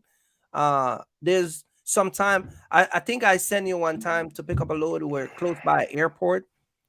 If God forbid that was supposed to be on the premises of the airport, you know, you would have to be getting escort. But a TWIC card not only for military base, it's for power and some of these chemical facility also. They won't let you in unless you have a TWIC card. I know Con Edison, New Jersey, if you don't have a TWIC card, they have to escort you. Some of those power supply, power plant, you know, all of that stuff. And next thing, that if you have a Class A license, real ID is kind of like the thing now. But if you have a regular Class A license and don't have a real ID as yet, you have a TWIC card and a hazmat endorsement, and those things are good to have. You get what I'm saying? So it's still gonna be a thing to have. It's not gonna just fade away overnight. I would still tell people to get it. It doesn't hurt to have it. I'd rather have it than don't use it. Then don't have it at all. But don't focus on it. Don't focus on it, Joe. I would have said don't. I would have said what I'm trying to get out of Kirk is, and he dancing around the subject. I like to be straight point to it. At the end of the day, if you get your TWIC card, don't be expected to go ahead and get those lows that Kirk is talking about. It's not gonna just jump in your hand. No, but it's better to have it. Listen, it's better to have it than don't use it than don't have it at all. You like you said, right now you got to be prepared. So if the market is kind of like we said early on, you got to be prepared for each area. So if you don't have it, get it, because you might get. What if tomorrow 5 load pops up underneath TWIC card and the market is down? You know, what are you gonna say, man? I should have just get it. You know, just get it and have it. You get what I'm saying? This is like those guys talking about they should have had their hazmat and they see pre-pass. Do you get a pre-pass as yet? Anthony is asking about having a pre-pass and does it worth the investment? Anthony, it's $17 a month. It's $17 a month for your TWIC card. How often does it allow you to bypass the weight station? So let me tell you how it works. Anthony, I'm going to tell you how it works. You have a score, a safety score, and your MC number. When you register with the pre-pass, your safety score get attached to your pre-pass account. Based on your safety score and how many inspection you have, it will allow you to pass the weight station that will not require you to come in. Because some state, whether you have a pre-pass or not, you got to go in. I know when they're doing the annual inspection for trucks, or they're out there just running around checking trucks, they everybody got to go in. But it worth the benefit, because it worth the money, because at the end of the day, you bypass a lot of weight station, especially some of these Tennessee, some of them can be very long line. The only weight station that pre-pass will sometimes do not let you pass until you're running that state a lot of time, and it happened to me, is Florida. Florida will always let you come in even with a pre-pass until like maybe like your 5 or 6 trip in Florida. You get what I'm saying? But pre-pass is good.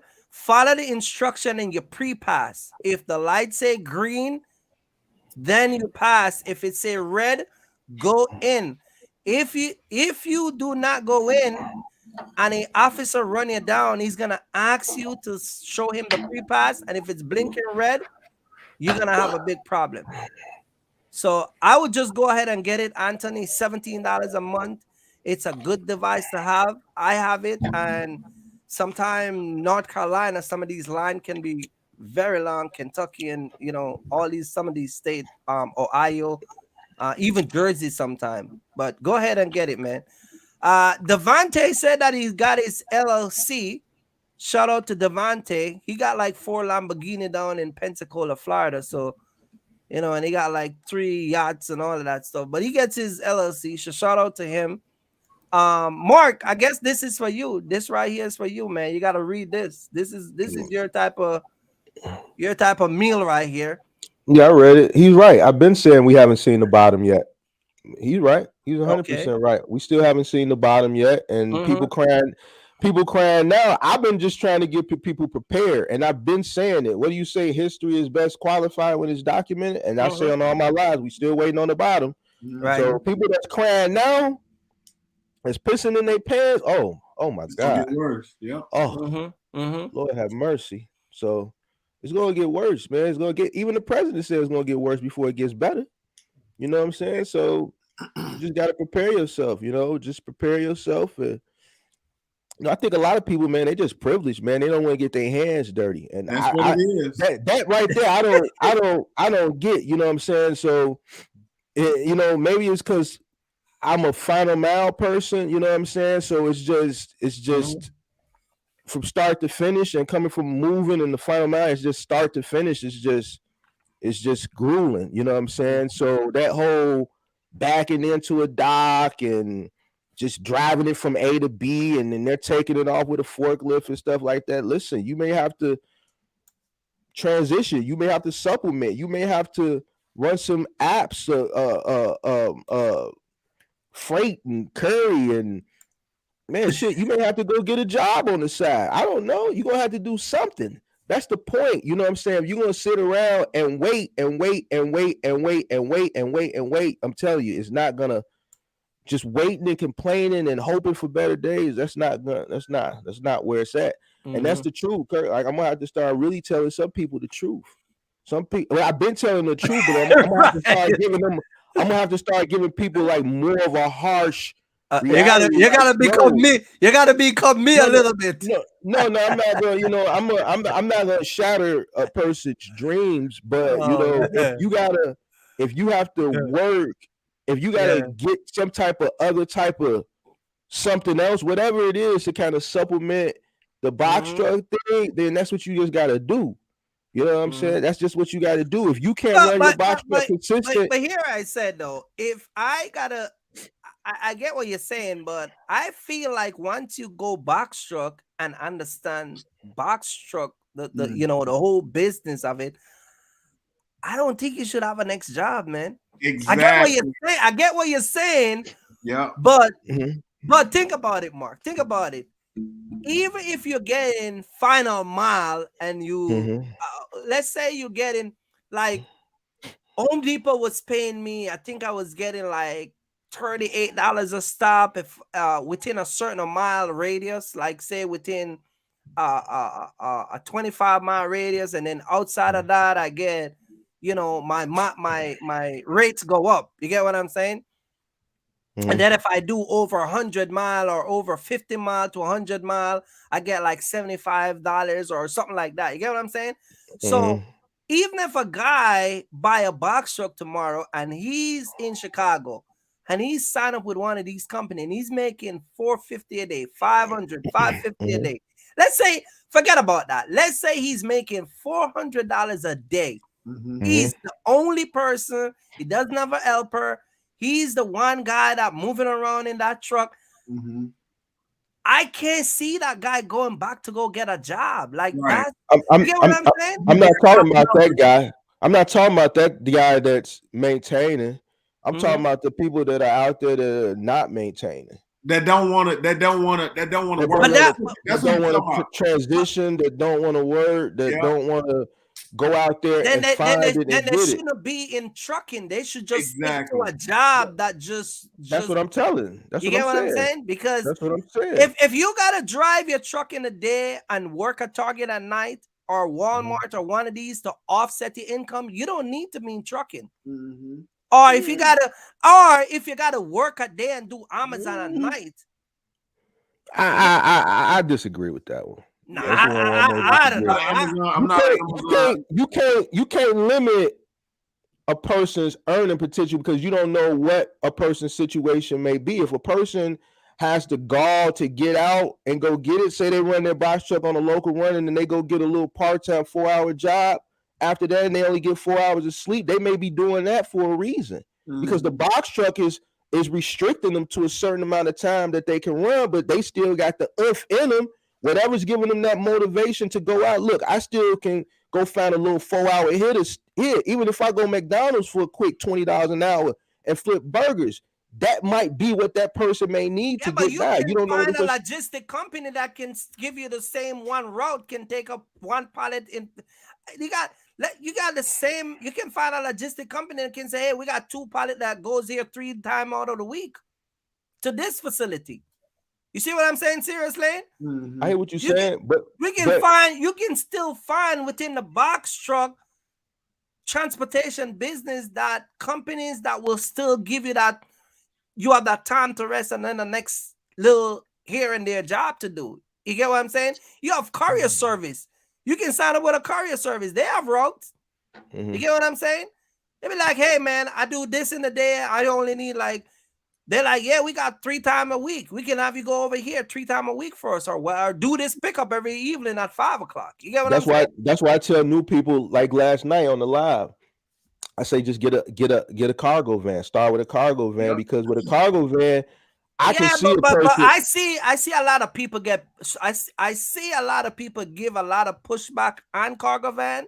Why is that? And I'm gonna tell you why. Because who you see give pushback? A lot of people that are talking about cargo van in the cargo van community, a lot of people push back on that because, for one, people complain that the van is too small, and you got to remember, box truck is the new thing. You get what I'm saying? It's the new thing based off popularity, but that doesn't mean it's the best thing. You see what I'm saying? And the people that's giving the pushback, who are these people? Are they other box truckers? Are they no, they're regular people that are trying to come in the business. How can they push anything back when they ain't in the business? You see what I'm saying? So you can't pay attention to what they say. You see what I'm saying? People ask me this on every live. Mark, if you were starting today, knowing what you know, how would you enter? And I answer the question the same. I would come in with a cargo van and I give them my plan. Yeah, but some people are saying that box truck, they need that box truck money. Okay, well, tell them to join the long list of people that's in the box truck that's complaining, saying that Jimmy is taking too cheap freight and that it's oversaturated and Amazon is getting all this money. They need to spend the money. Why Amazon, these cheap loads on Amazon, they got all that money. Why they ain't spending it? They can join that group. A person that's not in the space can't tell me a plan of what makes money and what doesn't make money. You're not in the Mark, space. I spoke to people who said that, man, I know what you're saying, Kirk. I know know I don't have box truck money, and I'm not ready for box truck, but bro, that's what I want to do, and I can't see myself starting out with a cargo van. You got people who felt that way. A person that don't have a dog in the fight can't tell nothing to a person who got a horse in the race. You know, they don't have a dog in the fight. You are the one who shut in people's dream.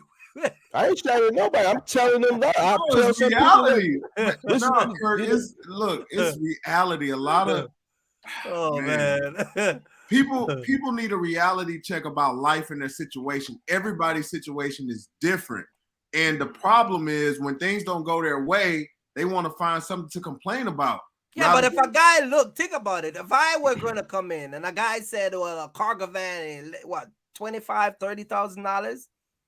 Mm-hmm. Most guys rather buy a truck for that price. I mean, some guy rather buy an international for what? Check it out. Wait. Some guy rather buy an international for what? You can get an international for $8-9 grand.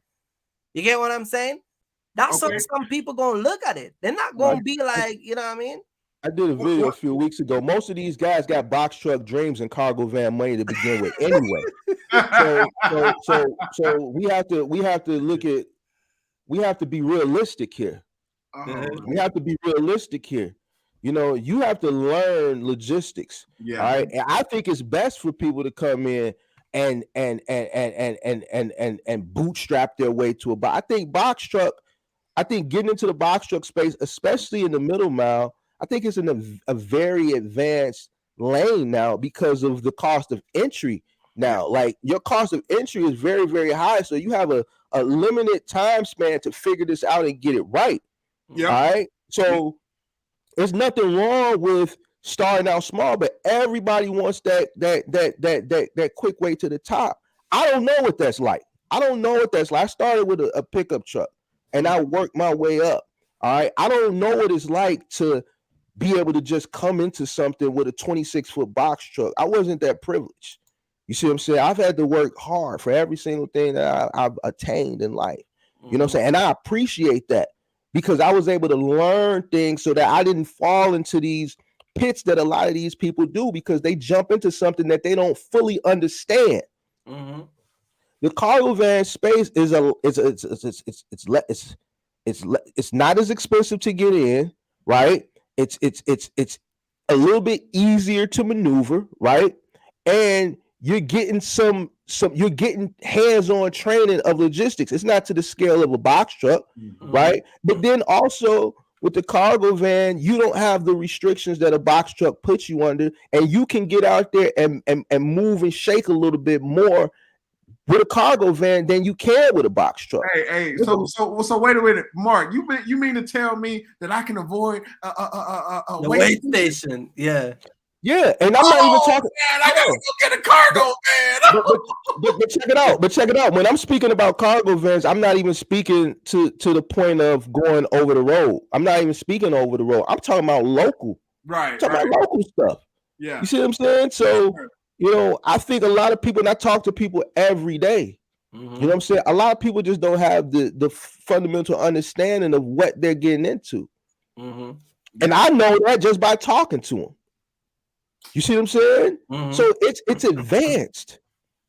It's advanced, man. Yeah. How many people have we seen on the channel? I don't have to name anybody, but you have people that come on the channel, Kurt's channel, my channel, that you know we coach and we tell them everything to do, right? And they still fail because they don't listen. Right. This is what I'm talking about as far as Yeah. You know what I'm saying? You know, so a lot of common sense, man. Yeah. You know what I'm saying? So and then you got the nerve to fight you. Like you don't have no type of dog in the fight, right? but see, I don't really get, you know, I don't really get the fight because you can't fight a person that said do it like this, do it like this, do it like this, and you did it like that, did it like that, did it like that, and it didn't work. And that's the only, well, I told you to do this. I said don't do that. DER said that cargo van is getting as much expenses like box truck, so they're pretty much running up there the same price. Cargo vans, you know, the prices of cargo vans are getting up there, but you can find a Transit 150 or a 1500 in the early 20s to 25,000, early to mid 20s. You know what I'm saying? You get up to the 250s, the 350s, yeah. But like I said yesterday on yesterday's lives, cargo vans, pickup trucks, cargo vans and pickup trucks really, really hold their value really, really well. Right. Cargo vans hold their value better than box trucks. All right. So, you know, at the end of the day, and it's a reason why. It's a reason why. You know what I'm saying? So I think a lot of people should start now probably with a cargo van. I guarantee you're going to see a higher success rate if a lot of these people that are coming in that have box truck dreams, right? But cargo van, I guarantee you'll see a higher success rate with if people transition their thought. Not everybody, but some of those people transition that thought from a box truck to a cargo van, they'll probably be better off. And that doesn't mean that they can't one day, you know, go up to a box truck, but everybody's mind isn't at that level. I don't think for a box truck. You got people that are like man. I got people that like I ask them what they pay themselves. They come to me. They don't have a business plan. They've already been running for 4 or 5 months. They don't have a business plan. They don't have any accounting. Well, how much you pay yourself? Well, see, when you ask them, man, how much you pay yourself, it's not a it's an answer.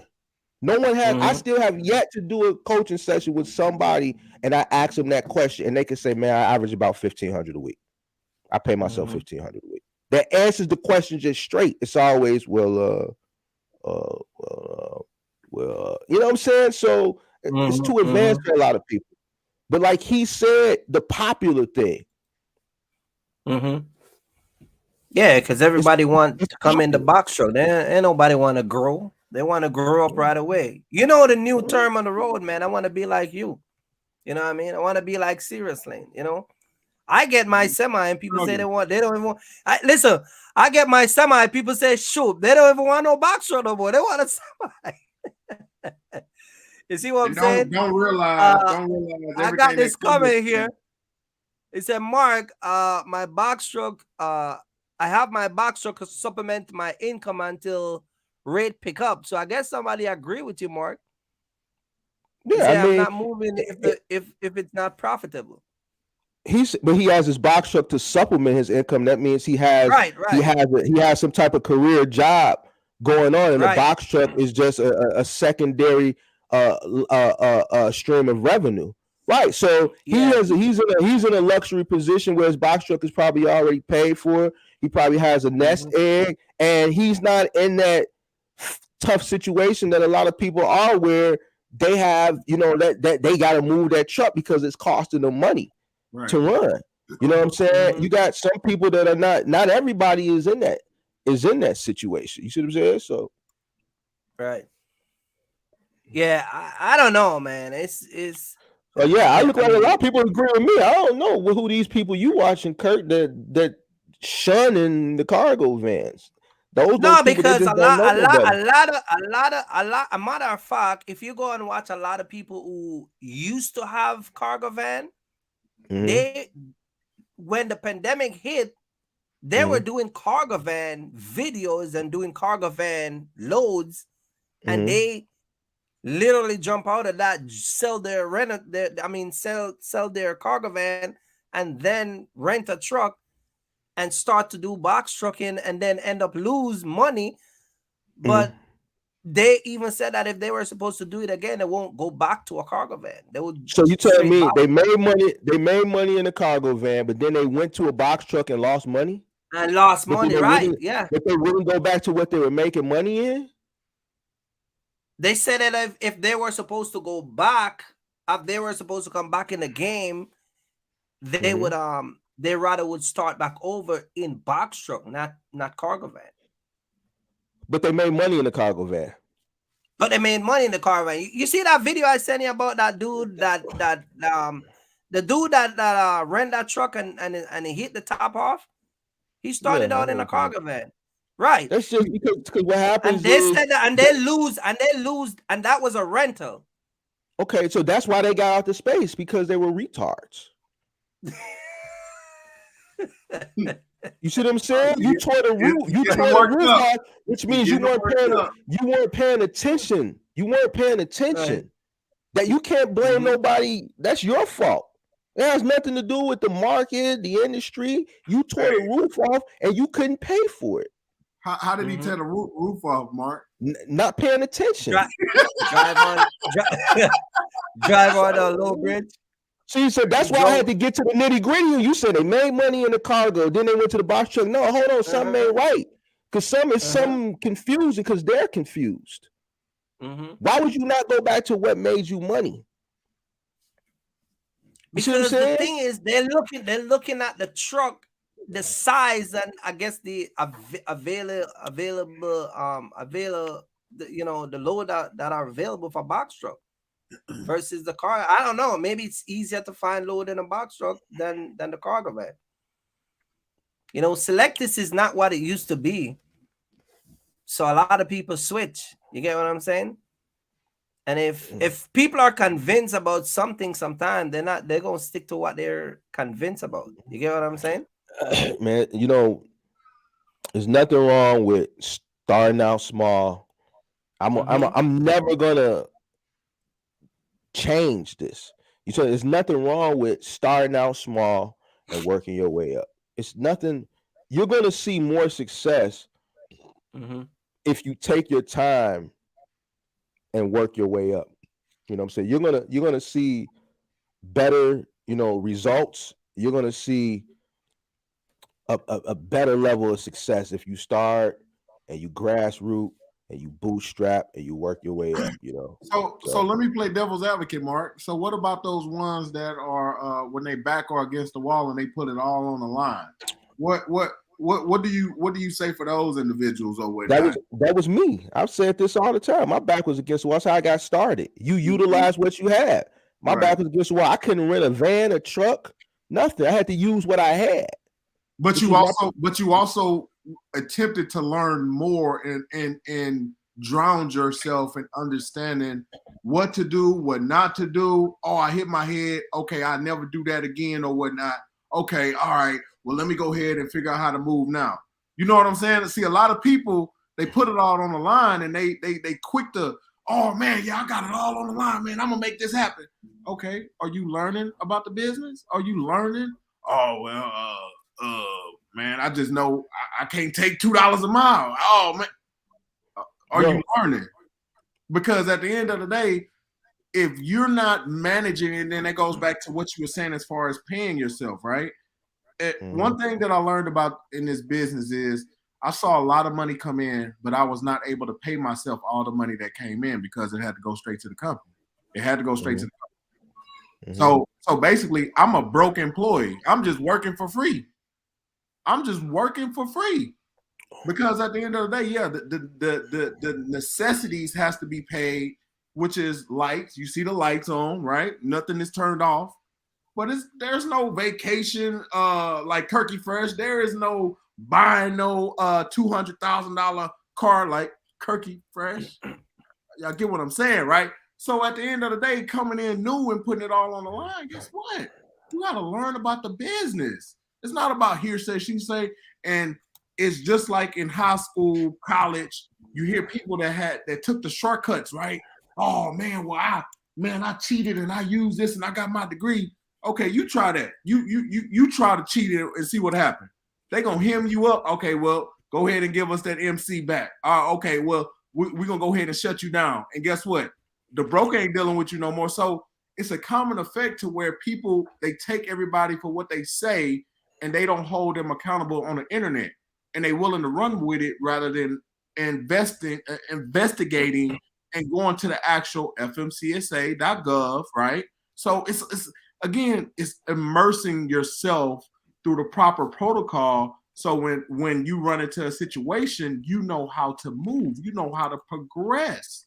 But here and there, she say, hey, I want my money right now, right? That's what everybody say. I want my money right now.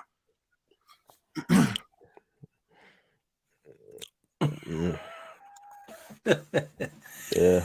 Picking up a cargo van is a great tool for hustle. If someone says a great tool for hustle, You can do trash removal if you want in a cargo van. I started out with a cargo van. I had a Chevy Express. I think I had like 3 or 4 cargo van when I started out. So it is a great tool. But what I'm saying is now that the trending truck to have or the trending startup vehicle is a box truck, a lot of people are not gearing to no cargo van. That's all I'm saying.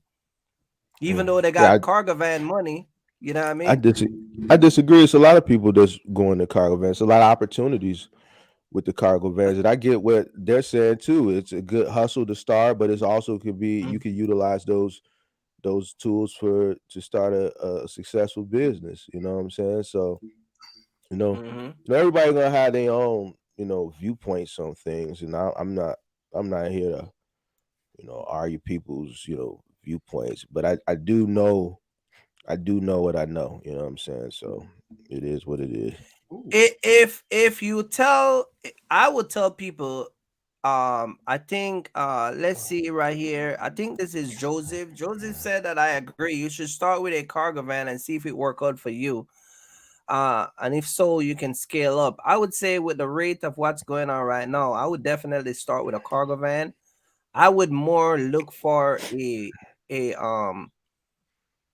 the bigger cargo van. What's those? The one with the dually wheel or the high roof, the Hmm. Sprinter type. You get what Hmm. I'm saying? Um, and start with that. Even if I mean, the Chevy Express is fine, whatever you can afford. You get what I'm saying? And even if you're gonna lose, like he said, it's not gonna hit you like when you get a truck for like 70 grand, 80 grand. You get what I'm saying? Because I know people right now was paying. They're trying to pay off $125,000 truck because they financed it in the pandemic. You get what I'm See, that's saying? what I'm saying. You like who jumps into like man. My first car when I was 18 Mm-hmm. was a 1986 Oldsmobile 98. I didn't jump out the gate when I saved up my little $700-800 with a brand new Mm-hmm. 1998 whatever was hot back in 98. You know what I'm saying? Mm-hmm. I started with what I could afford, and I worked and I worked, and then I went and got something else, and then I worked and I worked, and then I went and got something new, and then I worked and I worked, and as I started to scale up in life, I started to be able to afford better and better things. You coming into a business Mm-hmm. that, what I'm saying, you really it's new to you, and you jump out the gate with a brand new truck. Be Mm-hmm. smooth, Mark. Be smooth. And I'm being honest because I've told people this when they ask me. I said, no, get you a used truck. Well, man, Mm-hmm. I'm like, well, man, a new truck is going to cost you a lot of money. You're going to have a Right. lot of overhead that you may not know how to handle.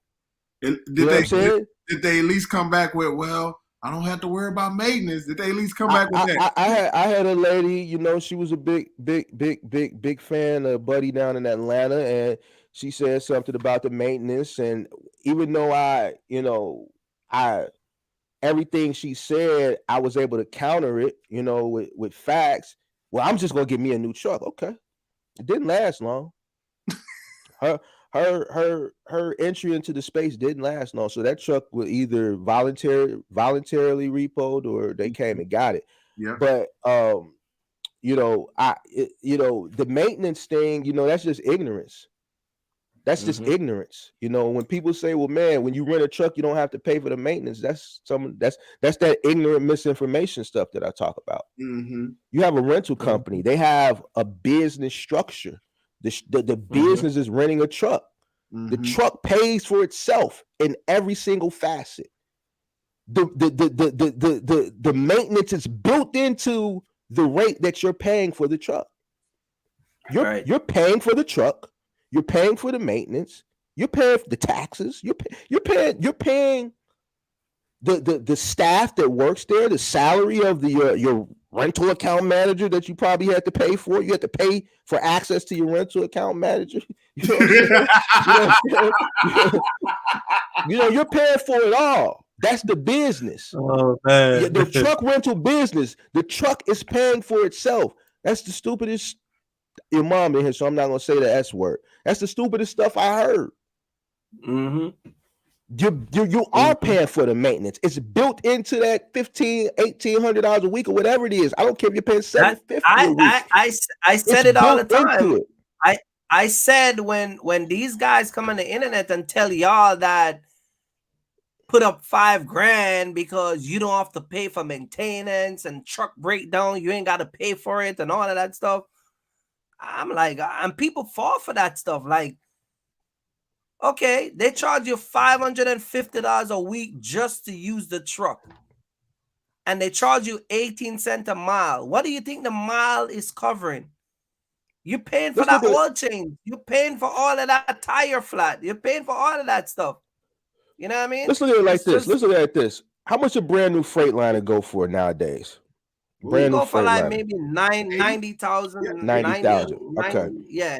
Now, how much you think Penske, Ryder, and Enterprise are paying for them?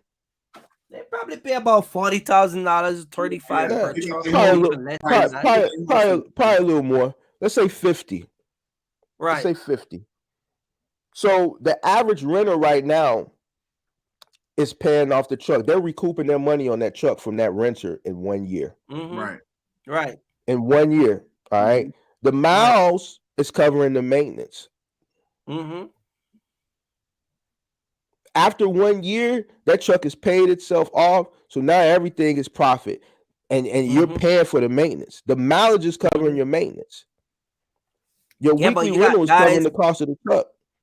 Right, but you got guys who believe that they sell that to a lot of people, and a lot of people believe that. But because they goes back to ignorant, you know what I'm saying? Because people dress things up and make it sound good. But man, if you're a business person, if you owned a rental truck company, you rented trucks for a living, you got a business, everything is going to be built into the cost of what you charge the consumer. The purpose is to make money. The truck is paying for itself. It's an asset. It pays itself off. The truck is, you don't pay for nothing. So we're going to rent you this truck. We're going to let you dog it out. And then, when it's time to be maintenance, we're going to pay for it. No, you're paying for it. Well, we did the numbers. I remember when I was in Florida,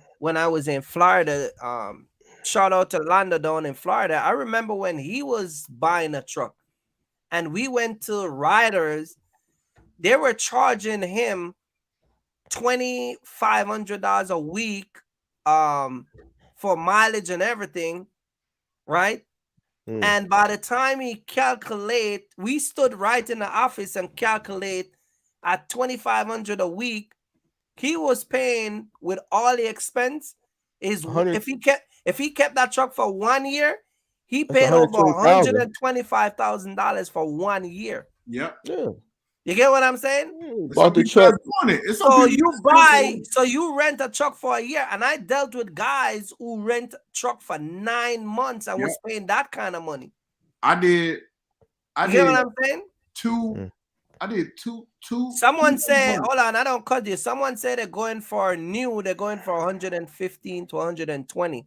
Oh, for a Freightliner? Yeah. Okay, so there you have it. So Freightliner. So why would someone coming into space that's a novice, take that type of, it just doesn't make sense to me. But United States Cruise say you pay for the maintenance if you rent or own. But you paying for it. You're paying for it. Basically, you're paying for it, regardless of what you're paying for it. But a lot of guys promote on the internet that you don't pay for it. I get it. Yeah, they do. They tell you that, you don't have to pay for rental. That's why I only used my $5,000 and come in, because I didn't have to pay for rental. I didn't have to pay for maintenance. I didn't have to buy no tires. I didn't have to do this. Which is a lie. It's a big lie. It's the same person that said that, if a person who owns a truck, they have to move that truck every day, and that truck has to make at least $1,000. I can rent a truck, don't have to pay maintenance, and I only gotta make $200 a day. Like that shit don't even make sense. You got somebody in the audience right now that say his truck is parked and it ain't fretting them. Right. I got trucks parked right now that I ain't even started in 4-5 months. They ain't bothering me because they've been paid for. I don't care. You see what I'm saying? I don't care. So that's not true. It's not true. You know what I'm saying? So, you know, those people that believe that mess, they're the ones that are going to fail because that stuff is just so common sense to me. It's just like it's just like I saw another YouTuber who gave his story from owning the business for the last 2 years. He started in 2021 or 2020 or somewhere along the line, and he said, "Oh man, I made a lot of mistake, and right now, you know, I lost my business, and my MC, I lose it, but." For y'all who watch me, go sign up for that academy, and I'll teach you all to be a box truck owner, operator. I'm like, bro, you fail in your business. Is that the guy you was telling me about? Yeah, you fail at owning your business, and people. And listen, wait, serious. And people in the comment section was like, "Yeah, all right, man, I'll check you out, bro. Yeah, I'll be over there, man." It's like Mark said early on, the common sense is like, why would I sign up for your academy when you could even go past 2 years in business? But people do it. People do it. People, you'll be surprised some of the stuff people sign up for all year. Oh man, hey Mark, look, I don't care if you lost money in the stock market, man. Hey, you got a class to teach me how to stock trade? I give you some tips, but I wouldn't do no class. I made money in the stock market in 2020. I made money. Made a lot of money in the stock market. Look, man, look. That's why I have no pity on people that's willing to be dumb on giving money to individuals that show that haven't even, I wouldn't even say proven, but to show that they fail, but cannot show you the adversity part between coming back from that failure. So it's not knocking the person from failing. It's just the fact of, what are you doing now? What are you showing now to accommodate your failure, right? Rather than saying, hey, well, I failed. Let me go ahead and show you how to do it. I'm so confused. It don't make sense to me. Y'all make it make sense to me. Because I'd be god dang if I'm gonna go ahead and pay somebody some money and they told me that they failed their business, but yet they can help me with my business. People do it, man. What's so serious? DER said that he think you should get a 16-foot box truck, not for OTR, but for gig work, local work. You know what I mean? You talking? Yeah, 16-foot, 16-foot and van. I put out some information where you could go make money. You could go to all those companies I talk about, Capstone, T-Force, it's opportunities out there. Select Express got 16-foot opportunity. Yeah, so 16-foot cargo van. There's opportunities out there to make money with a 16-footer. Yeah, it's crazy. Let me switch it up a little bit with the brokers, because I know Seriouslanes had a shipper take him in the office and put him around the computer and show him what the rate was. I saw somebody in the comment section early on. Let me look and see. I think this is it. It says basically rates right now is bad for box truck. Seriouslanes, why the rate is bad, and what was this shipper showing you? How much they were paying the broker? Long story short, he said that there's a saturation in trucks. So as a owner of a business that needs to ship out product to his customers, he lives in Timbuktu. So Timbuktu, for those that don't know, I'm gonna break it down. Timbuktu basically means his business warehouse is in the middle of nowhere. So he put out an order to the broker. Broker was like, okay, I can get a truck there within an hour. He knows this, so guess what? He waters down how much he's going to pay the broker. So guess what? With that being said, it's just rinse and repeat for him. So he's making money not only from his customers that's buying from him, but he's also saving on the back end as well with the shipping prices as well. So matter of fact, I have the video right here, and I have to edit. See, I got the video right there. You see that? Yeah, you see that paper right there? He show you the paper. Yeah, you see that paper? He's showing the paper. I don't know. There we go. We got it. Okay, but anyway, long story short, he said he sent out a full truckload 53-footer to California, paid $2,300. Kurt, I believe him. From Texas to California, a 53-footer, he paid $2,300. Right. So what started this whole conversation between myself and him was because, for one, as a business owner, you have to be versatile between how to articulate yourself when you go to these places, right? Because you never know who's the boss, who's the worker, but sometimes you kind of do. And we got in a conversation. We had a good little conversation. He was just like, hey, look, you want me to show you how much I paid for it? Oh my God. Let me tell y'all something. Partials is different. It's a different game of partials now. I'm just going to leave it at that. Y'all think y'all doing something with partials now? It's a whole different ball game, especially if you don't understand partials in general. See, a lot of people, I'm not going to go on a slippery slope. I'm like Mark. I'm not about to go on a slippery slope. But at the end of the day, the shipper knows that there's a lot of trucks in the market. And he said what used to take maybe 2 hours for a truck to get there is cut in half by maybe an hour to get to him. And it's cheaper. Now, the flip side is, I'm going to give y'all a flip side alternative. So the flip side alternative is, if he asks for a truck and it takes him a long time to get there, that rate is going to sit. The rate is going to sit. Guess what? The rate goes up. Because guess what? Now you're getting to that point to where his customer may not get his product in time because nobody is near Timbuktu. Think about it. If nobody's near Timbuktu, guess what? You need to entice them with that price. Oh, how much you paying in California? 10,000? Oh yeah, I'm going down now. But you got to realize you got a lot of trucks. Oh man, ain't no loads on the board. All right, to each his own. But yeah, that's what I faced with this week. So I'll be dropping that on my channel. If y'all haven't subscribed, Seriouslanes. Seriouslanes, why so serious? Y'all see that nice little intro too. But a lot of these shippers, I got dispatchers, and I work with a lot of brokers that tell me the price of the freight. I was trying to get a load today. They want to pay me $2,100, and the broker said they're getting paid $2,600.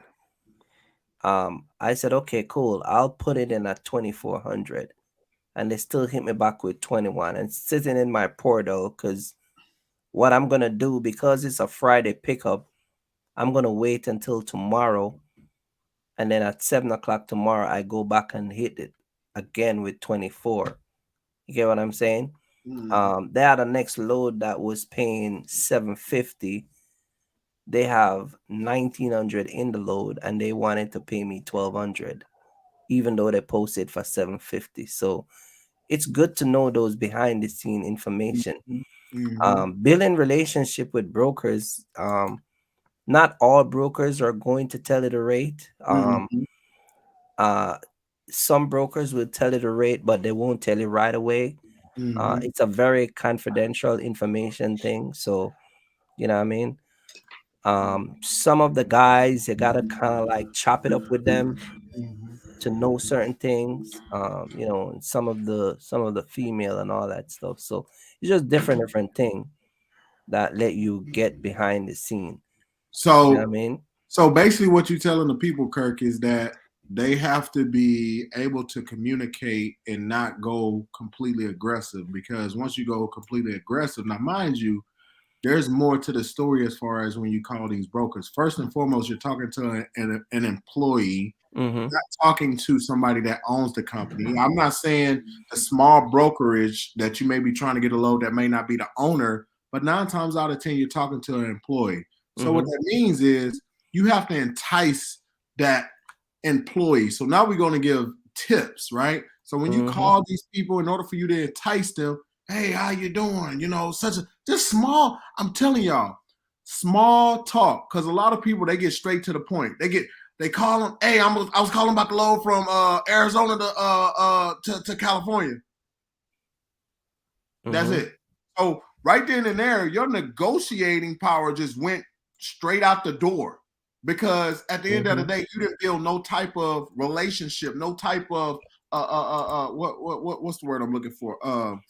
No. You're on network with nobody. Right. You're not enticing them to have the small talk, and that's where you get more money from, to be honest with you all. That's if you know how to. There's a book out there. But I got a broker. I got a broker that I work with. I spoke to him today. Every time I call him, the rates just keep dropping and dropping and dropping. So, and he pulls a lot. He was trying to give me $1,800, 19,000 pounds, 7 pallet to go to Oklahoma. $1,300 picking up 4. I think it was 14 pallets. Deliver Monday night for $1,300.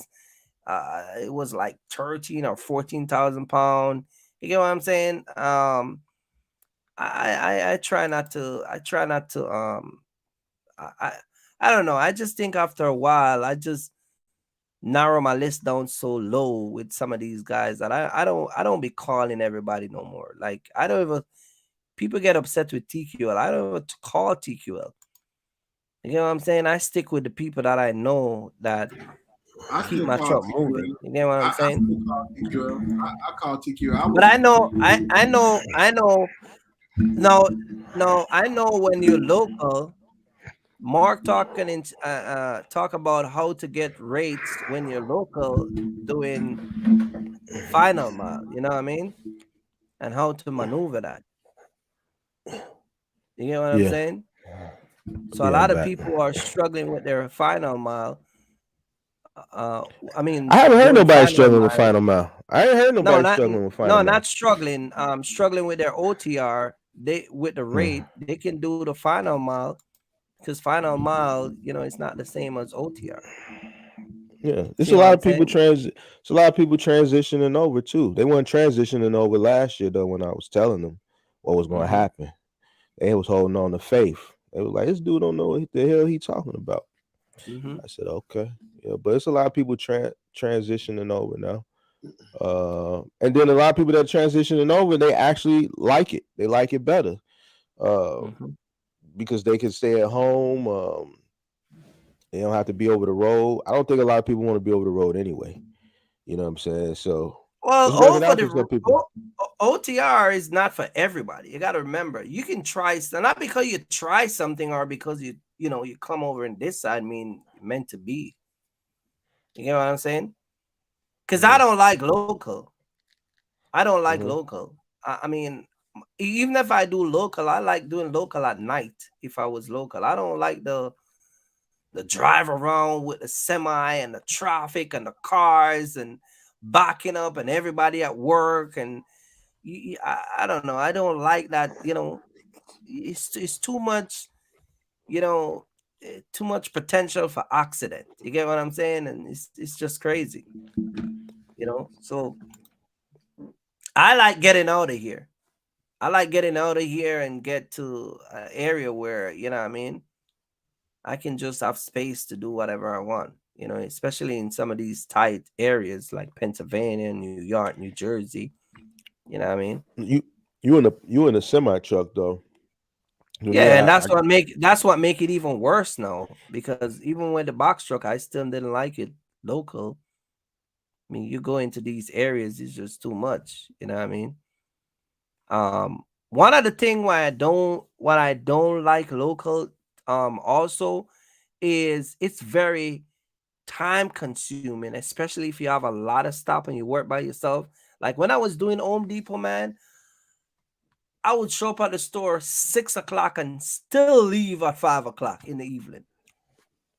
You hear what I'm saying? Because that traffic and it's just you pull up on a guy that getting 2 pieces of lumber and it's the wrong type of lumber, and you know what I'm saying? Or his house is behind 3 other house, and you gotta turn around and go to 2 lanes down, and I don't know. It's just but it's a lot more come with being local. But the privilege of that, you get to stay home every night with your wife and your kids, and you know what I mean.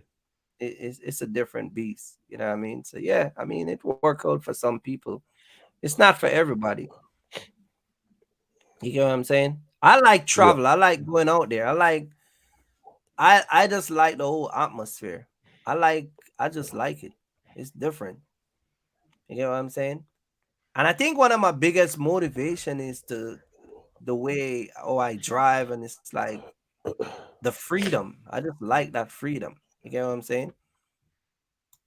But boy, you can run into some problems sometime that would just change your mind. You know what I mean? What kind of problems you talking about, Kurt? Like, you run into like these issues. Sometimes you might have a load that is can't fit, or they gotta repallet the load, or your appointment on the paper it says 9 o'clock, you show up at 8 o'clock, they told you it's 2:30. You know what I mean? They can't take you until 1:50 or something like that. It's just different things. You know what I mean? Right. But yeah.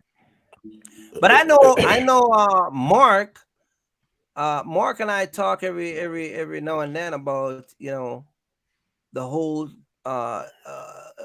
do you ever think that the way people present this whole box truck image on the internet will ever change anytime soon, or you think it's gonna just always be growing and getting worse? What do you think about that? I think it's changed since last year. It's definitely changed. It's died down. The hype died. The hype has died down. I think a lot of people that come to YouTube, they come to make money off the content. But you can look at it like this. And I never said this. This is something I always wanted to kind of like give this example. You can judge a person's business, right, by how they present their YouTube content. They come into YouTube. Most of these guys just come into YouTube to try to make money off YouTube because they hear a lot of YouTubers make a lot of money, right? How you gonna tell me that how to be successful in a box truck when your page and your presentation look like garbage? Hold on, man. Don't go slitting throats now. Oh man. No, I'm not slitting throats. Let's just be honest. Your channel should grow. If you want to see success ultimately to make money on YouTube, then you have to invest the time and you have to invest the money. If you're not investing the time and the money, then how can I believe that what you're telling me about this box truck business is factual when the presentation doesn't resemble what you're saying in this other line of work? I don't, it doesn't make sense to me. You should see the same level. You should see growth. Right. Yeah. You should see growth. I think that's what Kirk was talking about months ago, right? How people, they get stuck in something and they just stuck doing the same thing over and over. Check it out. And over. Check it out. If you want to be good at something, you have to continue to make it better. All right. You got to continue to invest into it. Right. You got people that want all these subscribers, but they not investing into their channel. And you can't see them. Just don't look right. They don't. Come on, bro. So I'm not finna sit up here and think you can tell me something about making $1 million with one box truck. It's not making sense to me. Make it make sense to me. I don't see money in your channel, so how can I believe you made this money? What if they don't want to be seen, man? Nah, bro. No.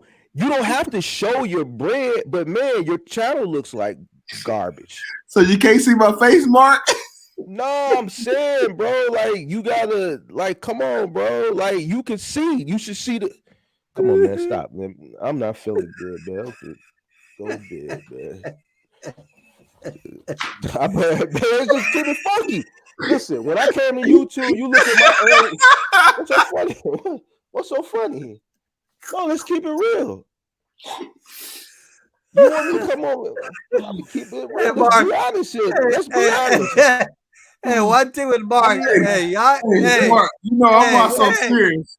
You can't take me wait. serious, you can. You talking about dropping?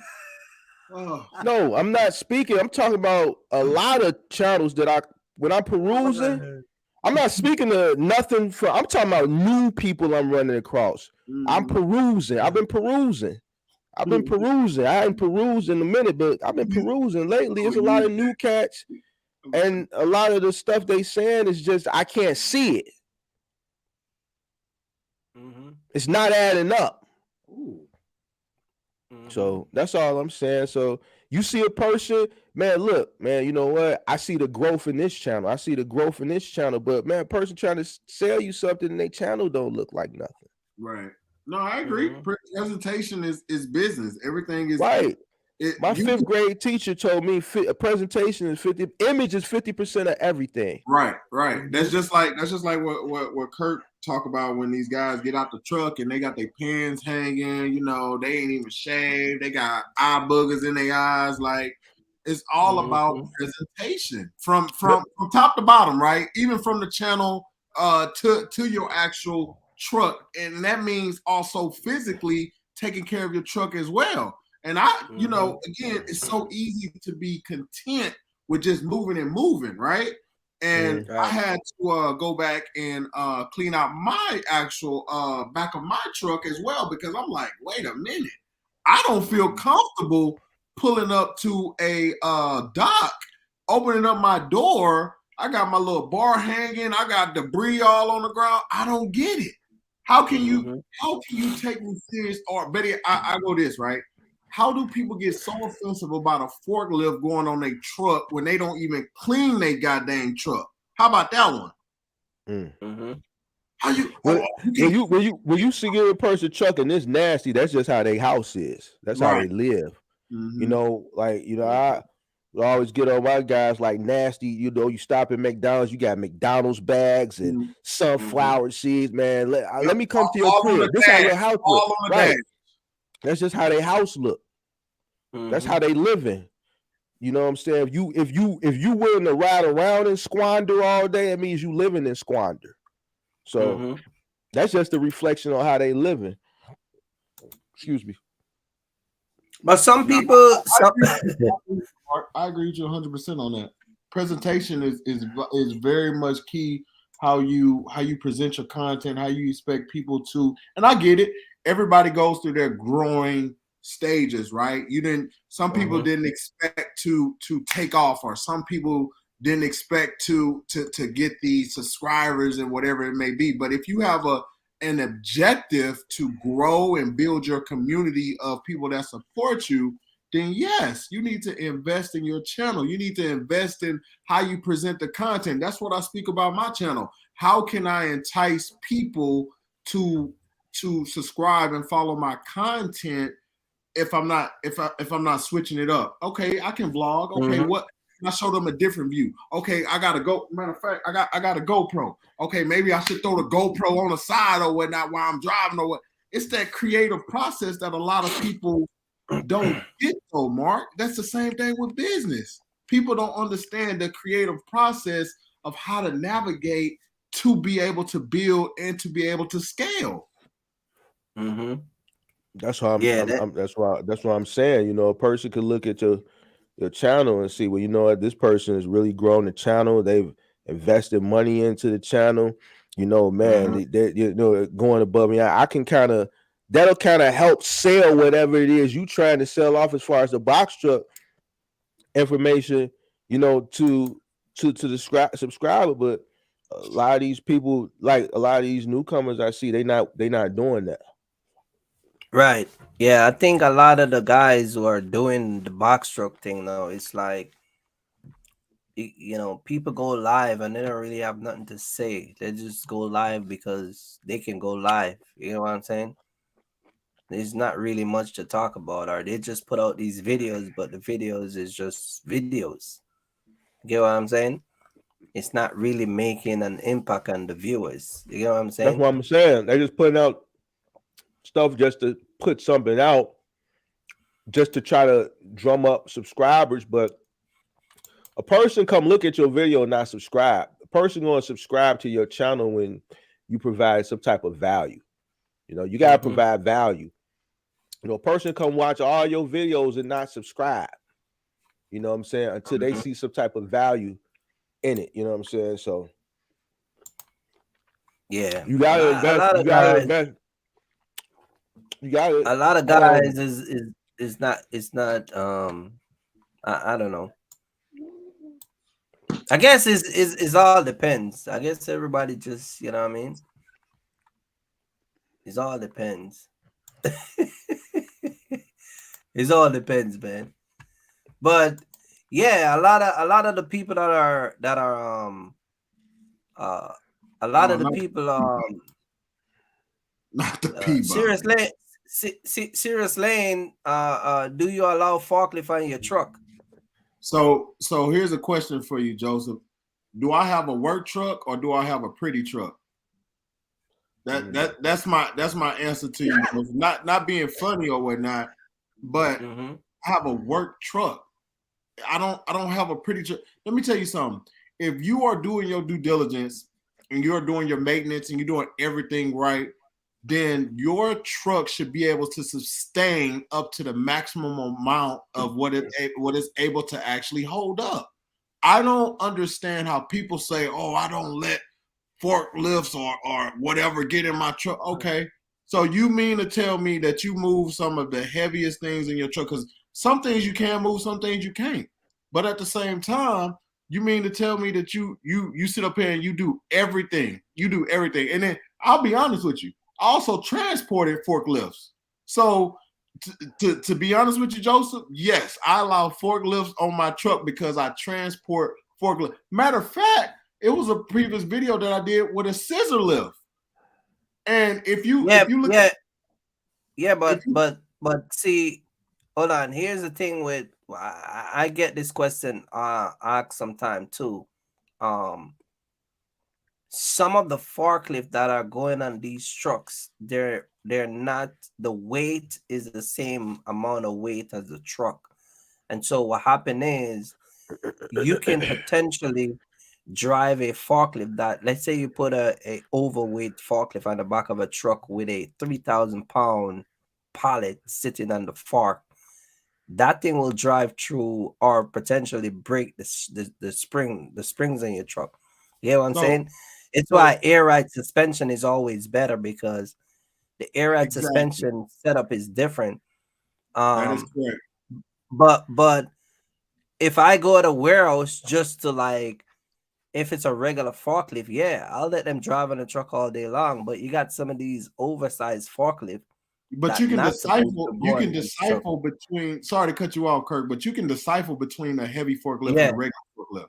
That I yeah, mean that's just but common sense. some of these guys, I mean, again, I'm not saying he doesn't know, but um, if you tell a person no, some guys just gonna be no. You get what I'm saying? But again, this guy, it's I would say, man, just as long as the forklift's Okay, safe to drive on a box truck, just let them drive it on my, the truck.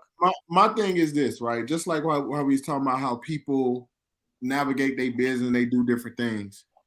Mm-hmm. My thing is, if I'm taking care of my truck should be able to be able to take a I wouldn't say a hit or whatnot. So I have Mm-hmm. air ride suspension. I can lower my actual bed of my truck as well. So I can actually Mm-hmm. lower. I have a button to actually lower it down, so all the Mm-hmm. pressure is not up there while they on the actual while Okay, they. did you know? Did you know that you? Did you know that you're not supposed to lower it when they're loading the truck? It's not safe to lower it. It's No, what I'm not for saying that. is I have that option. I have that option because sometimes the docks are Oh high. yeah, I know. Yeah, I know. But sometimes guys don't know why the air ride suspension. What it's really for. It's not. It's not. It's not really for that though. It's really it more will damage those airbag if it stay lower than inflated. You get what I'm saying? No, I So don't get what. a lot of when you let out the air and a forklift drive on a truck, you will damage those airbag. The percentage is higher rather than let it stay inflated. That's interesting. Always let it stay inflated when it's loading and unloading. You get what I'm saying? No, I don't get what you're saying, but I'll look into doing my research. I don't understand that. What you remember you called me one time about something, and Yeah, I called you. I called you about the lift I gate. direct you right to it. When you call me again, I'll direct you right again. I'm Kurt. I'm not taking you for BS. All I'm saying is I'm gonna look into it because I actually had airbags in my car. So at the end of the day, I was able to lower. Now, mind you, of course, it's different when you have when you're not moving, right?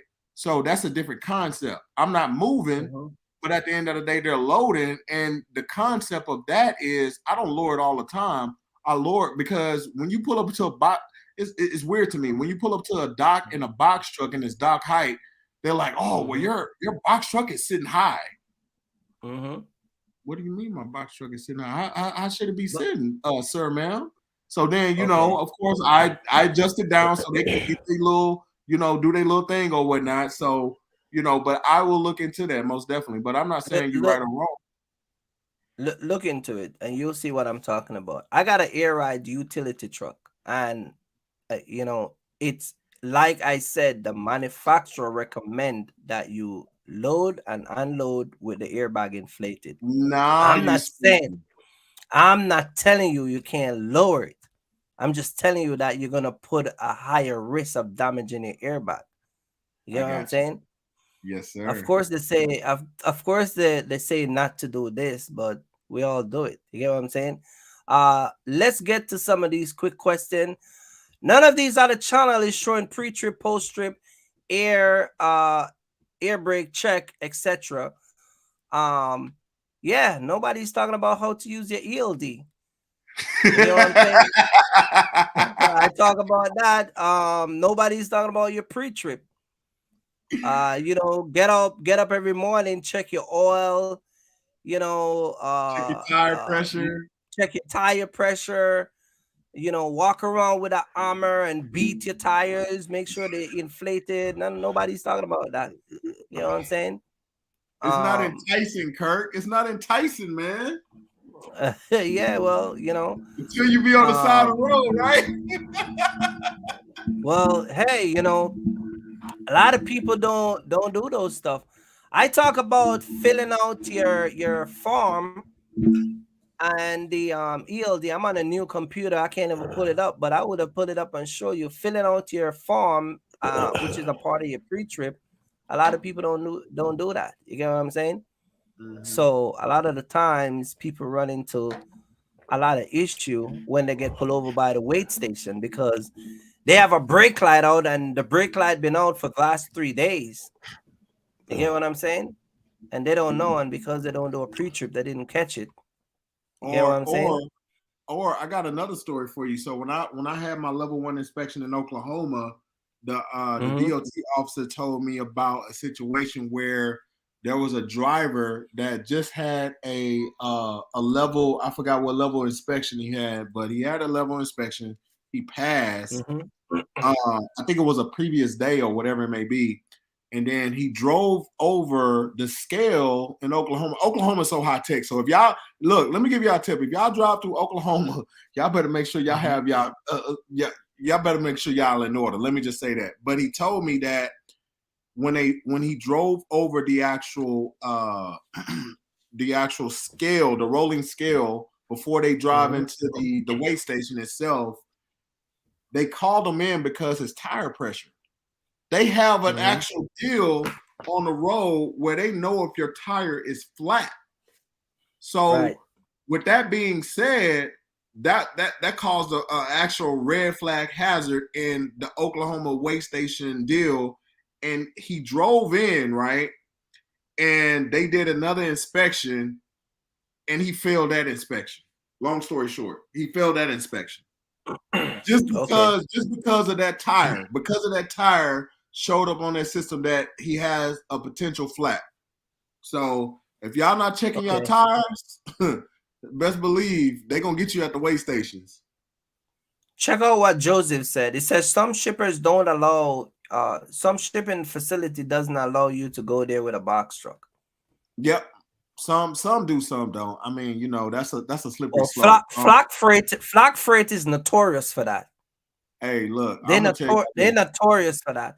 But it's not only they don't allow the box truck. It's not only because of the forklift. It's because a lot of these facilities also have a they have a it's like a grip that hold the truck in place to the wall of the facility. The latch. And so the latch. And then when you have a lift gate and it won't pull, you can't use it. You get what I'm saying? So with a semi, I don't have a lift gate, so they can always use it. You get what I'm saying? But a lot of guys don't let you come there with a box truck. You get what I'm saying? They'd rather just not deal with it. I know Mark, he doesn't have to deal with the air ride or whatever. He mostly uses lift gate when doing his delivery. So he always have to have a working lift gate, right, Mark? Not necessarily. I got trucks that got ramps. So let me ask you a question. Which one is better, ramps or lift gate? It depends on the I don't want to tease you, man. It depends on the situation. You can have it. Which one is better to throw a refrigerator on your back? To deal with a refrigerator, a lift gate. But you know, there's some situations where you that call for a ramp. You could send a crew out that don't like to use the lift gate because it's too time consuming. They rather just go straight down the ramp. Yeah. So, you know, yeah, asking me which is better. That, you know, believe it or not, that's personal preference. You know what I'm saying? Some guys prefer the lift gate. Some guys just prefer the ramp because it's quicker. You know what I'm saying? That lift gate going up, it's going down. You gotta wait. You know, so some guys just wheel that ramp out, throw whatever it is on that dolly, and they down the ramp, and they gone. So I saw you show a video when you were reviewing some video the other day. You were showing the guys going in the house, right? And one of the things that I noticed is some of the stuff was going unwrap, and we call it raw. They were going unwrap. Why some of the stuff go in wrap and why some of the stuff going unwrap? Is it based on what you're taking in, or just based on the experience of who is delivering it? Fire mount refrigerator going in raw. There's no way to take it in wrapped, because if you ever been and you picked up a refrigerator from a facility, it's sitting in, so it's got a very, very thin piece of styrofoam that covers all four sides, and then it has like a cardboard cutout box that has styrofoam inside of it that sits on the top, and then it sits in something similar at the bottom. All that stuff got to come off. It's not going in through no door. It's not even going on a truck like that in most cases because it's too bulky. It's taking up too much space. Actually, I did a video. One of the first videos I did, a refrigerator. I had to take everything off, and I showed it had to go in there because it's too wide. You figure the door is only 30 inches.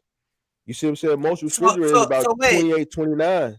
So if I order a refrigerator from Sears and I'm gonna get it delivered, you guys strip it down outside before you take it in? could strip it down at the warehouse, or strip it down on the truck, or take it off the truck and strip it down. It's either usually done So at the you warehouse never or it's on the take, so truck. you never deliver a refrigerator in a house in a box. Never. It's So not gonna all, fit. so that video that you were showing where the guys was taking the refrigerator out, that's a normal thing, It's a standard because you may have to take the doors off. You know, you may right? have to take the door off the refrigerator. You know what I'm saying? You may have to take, you can't get a refrigerator and the way it's packaged, the way it's shipped, you're Mm-hmm. not getting it through any doorway like that. You're not getting any doorway like that. Most cases, if it's a refrigerator where the handle flares out, Mm-hmm. you gotta take the door off. The French You know, doors. You talking about like the French doors, could right? be a French door, could be a side by side, could be a top and bottom. You know, some doors are different. You got some doors that got the handle. That's another 2 inches now. You know, refrigerator by itself is 28 inches. Yeah, but Or if you 28. take, when you take that apart and you bring it in, let's say, Mhm, a brand new refrigerator, and there's, God forbid you mhm. hit something. You bought it. But that's like what I say in the video. Like, you're not, anytime you see anybody delivering a refrigerator is going in raw. You only Mm-hmm. got like an inch, maybe an inch and a half to play with. Mm. You know what I'm Mm-hmm. saying? So you can't, that's why you gotta be cold. You Mm-hmm. gotta be cold. So, ain't You gotta it be just is cold. it is what it is. Same thing with a Yeah. washer and dryer. Yeah, that's what I'm saying. The washer and dryer is the next thing. Now when you're moving, like you're moving someone's residence, Mm-hmm. uh same thing, washer and dryer going in raw, refrigerator raw. You know what I'm saying? It's coming in, it's coming out raw. Now you can shrink wrap the doors if you know you got enough clearance to come in and come out. Let's say it's a ranch style home with a Mm-hmm. patio, and we ain't got it. We could go straight through the patio, and they saying it's another at the destination that's similar. Then you just throw some shrink wrap around the refrigerator, and you go just to hold the doors in from swinging out and to keep the cord in the back from dragging.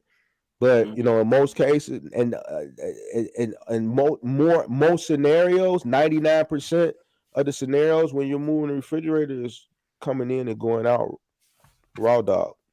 What do you think about IKEA? Do you ever do deliver for IKEA? Yeah, that was my first ever account. And That's what what started it about off. what about the assembly? Do you because I So know I they have keep a lot of pieces, little pieces, man, and can take hours to put right. together. So IKEA has a delivery crew, and then if you pay for assembly, then they send out an assembly crew. So the IKEA, if you're running IKEA delivery, it's just delivery. All right. So the Mm-hmm. way IKEA sells it to you at the point of purchase, you pay for the delivery, and you can also pay for the setup. But that's a whole nother crew. Those guys, they just all they do is assemble. That's all they do. Mm. So no, you don't IKEA for final mile. You just drop it. Right. I know. They have another assembly crew. And the same thing you do You, with the Office Depot. Office Depot is just drop it go. There's no assembly with Office Depot. Oh, well, because most of their stuff is already put together. Well, they have a furniture division with Office Depot, but most of the Office Depot freight that you're getting from T Force is office supply, mostly paper. Mm-hmm. I had this account with called Bush Furniture. Bush Furniture does a lot of office desk. Mm. Now, Right. with that account, we were doing the actual assembly, and these are like high end office desks, like L shaped Hold desks. These are like 6 7 hour assemblies. on. So, Right.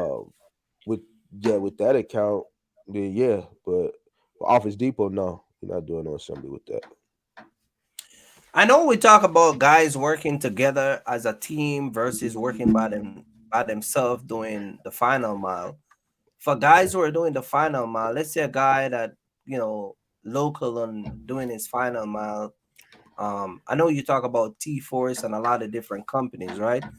Mhm. Um, what are some of the challenges those guys are gonna face? Never work for like a company with T Force. Let's say like one man requirement delivery that doing the delivery.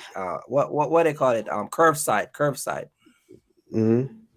Yeah. What are some of the challenges those guys are gonna face, and what should they look out for? Because a lot of the guys are they like to know Um, ahead. Like, what are some of the stuff they should look out for? You get what I'm saying? I think, man, to mess up curbside, you just gotta really be like, I don't know, man. That's one of the ones where I think, the margin, your margin of error is like is smaller than doing big and bulky. Like you just, you're loading the truck. I think you need to pay attention to your pallets. If you see something that's on a pallet that looks like it was mishandled and may be damaged, you need to, look into that before you put it on your truck. Make sure your truck is loaded correctly. And then make sure when you're unloading your truck, you know what I'm saying, just make sure you're putting the stuff in the right spot. I mean, it's really foolproof, you know what I'm saying? So Mhm. as long as you're driving cool where the pallets can't tip over and you don't go beyond your the scope of the job when you get to the destination, don't let a customer be like, I know it's just a front door curbside service, but I really don't have anyone to help me. I'll help you. I'll lift one Mhm. side. Can Mhm. you help me? And then you try to go above and beyond, and then something happened. Then yeah, now it's on you. As long as you sticking Yeah, to the because they're scope gonna of it. say they're gonna say they want you to help them. They're gonna give you $50 or $70 if you help. Yeah, but that $50 may turn into $3,000. Yeah, because they're gonna point it at you. You Yeah. know what I'm saying? Mm-hmm. So it's not worth it depending on what it is. Now, if it's something that is on the pallet and it's only 50, 60 pounds and they want to tip you, then that's different. But now if it's a treadmill and you got this guy and he said, man, just help me get it through the front door, and he's not accustomed to lifting things and he drops it, it falls or something, then ultimately gonna place the blame on you. Even Mm-hmm. though you we're helping him out, the first thing they're gonna say, well, why'd you go outside the scope of the job? The scope of the job is curbside. Why are you doing this extra stuff? Is that common? Is that common that you hear a lot of those stories, Mark? But the people Who go go A lot outside of over the and people, scope of the job. a lot of people. Okay, so from my experience, a lot of people who buy into the help or get money, because I used to do it. Mhm, I always have somebody. I mhm. never let a customer help me. Well, with curbside, it's just going to the curb. You could drop it at the curb, the front door, or if you want, you could put it Yeah, in the but garage. sometimes you So, show up at a garage door and they're like, "Hey, man, can you just take it in my basement?" You get what I'm saying? I mean, I'll if it's help you. just you, if it's just No, but you, yeah, oh, but that sometimes. depends on what it is. If it's let's say a 300-pound treadmill, I'm not gonna lift a treadmill in someone's house with someone that I've never lifted something with before because I don't know if their core is strong. I don't know once Mhm, we start descending down those stairs, if there's a turn, if they're physically capable enough to, shift it in midair. mhm, mhm. When you're moving and you're doing final mile delivery, you're only as good as the person that you're carrying the stuff with. You know that's what I'm deep. saying? And if you ain't, if you a dog and you cut like that, and then you working with somebody who's hasn't lifted a 5-pound dumbbell in 20 years or ever, you know what I'm saying? Even if they do lift dumbbells, it's a different Mhm, ball game when you carrying a box with a Nordic track in it, mhm, a 4-foot box, right? That's about mhm, this much in depth, and it's 300 pounds of equipment mhm. sitting in there, and you got a person down at the bottom that can't hold that weight, and they core strength ain't strong enough to descend them stairs, Yeah, or Hey, they at what's, the top yeah. and you at the what's bottom. gonna happen? You know what I'm saying? Right, They gonna right, drop right. it. They They gonna put a drop hole it. in it. They put a hole in They, the sheetrock. Hey, they gonna fall. Hey, Mark, what you say? They fold up like a lawn chair? man, they gonna fold. You know what I'm saying? So I'm not trusting nothing like that. A $50 tip, Oh man. no, $50 ain't finna do nothing. You know what I'm saying? So, but you got some people that's gonna be thirsty for that 50. You know what I'm saying? And they gonna go do the oofy goofy, and That's all she wrote. You know what I'm saying? So Hey, I remember you. I did a house one time and we put a hole in the lady What? in her sheetrock. Yeah, man, delivering a dresser and man, it was big, man. It was big. When he talks about holding somebody at the top and somebody at the bottom, taking a dresser down in the basement. Man, that thing slided the carpet and come down so hard, bro. It's oh, you dropped it? You dropped it? Oh man, we wow. was out of there, bro. We had to you had to move out of the way, man. Oh wow. So the dresser was done too. No, because So you the know, dresser buy was, my stuff, they packed it real good. Luckily, oh, when we go in, it was good. You know, how y'all drop it? It was just heavy, or you missed a stair or something? the guy because it was the guy was coming down, it slipped out of his hand. Oh, he have a grip on it. Goodness gracious. Yeah, and I'm not about to hold that. Oh wow. Boy, Kirky Fresh went out of there, Hey, man. It cost Mark, me look, you taking notes, right? Don't $650. move nothing with Kirky Fresh. Don't even Yeah. No, man. look at him twice. Oh man, Oh Mike called man. me and he was like, "What do you do, man?" Yeah. He had How to much you take have to pay? pictures. You fixed the wall yourself, or you just 650 they what happened? charge us. They To Six. charge patch us up a 650. wall? Yeah, six. Man, listen, man. I talk, man. And the crazy thing is, they not even tell you like when they take the money from you, they take it one time. Mhm. They not even put you So in a payment plan. Oh man. so so for walls, I've always made sure that the routes have patch putty and a putty Mm-hmm. knife and some tape because we just patch up that stuff on the spot, and then 9 times out of 10 the customer will have the paint, and then Mm-hmm. they'll just sand it and then repaint it. You know what I'm saying? But then you got some customers, depending on the hole, that can be a Yeah. jerk. But walls ain't never been. I've never had really issues with walls because a lot of these apartments that we've Mm-hmm. gone in and out of throughout the year are just just high volume, high traffic, so the walls are already scratched up. You know what I'm saying? Yeah. Yeah. Um, Yeah. it's always been the it's my thing has always been floors. Floors have Mm-hmm. always been, that's just Yeah, I do a lot something. of carpet house, so I don't have a lot of Mhm. those. But yeah, but I pay quite a few of I use my tip pay quite a few of damages and back in the days. You know what I mean? Mhm. But yeah, man. But for people, so let me ask you this, and I guess a lot of people. What about if somebody, let's say you deliver something, right, and it's the Mhm. customer asks you to like the same final mile. Let's say guy asks you to bring the stuff down in the basement and then asks you if you can assemble it. But then he says, "Oh, Mark, you don't have to do it now. You can come back later on." What do you recommend in that case? It doesn't Normally, have I to be would. a treadmill. It doesn't have to be a treadmill. It n- can be anything. You get what I'm saying? you What don't do know you what a what do you person that's working for you is going to do to get extra money. I've that's happened. mm-hmm. Before I had this guy. He was good with fraternizing with customers and booking little stuff like that on the side. I mean, that's gonna happen. You can't control Right. that. But if that's outside, if it's not on the company time, then they can't hold the company responsible. You hired some random guy that worked for a company to come do some stuff on the extra because you knew you could pay him cheaper than you would have to pay this company. If they mess it up, it don't fall on us. So I really don't, Mm-hmm. that don't really bother me because it don't have nothing to do with me.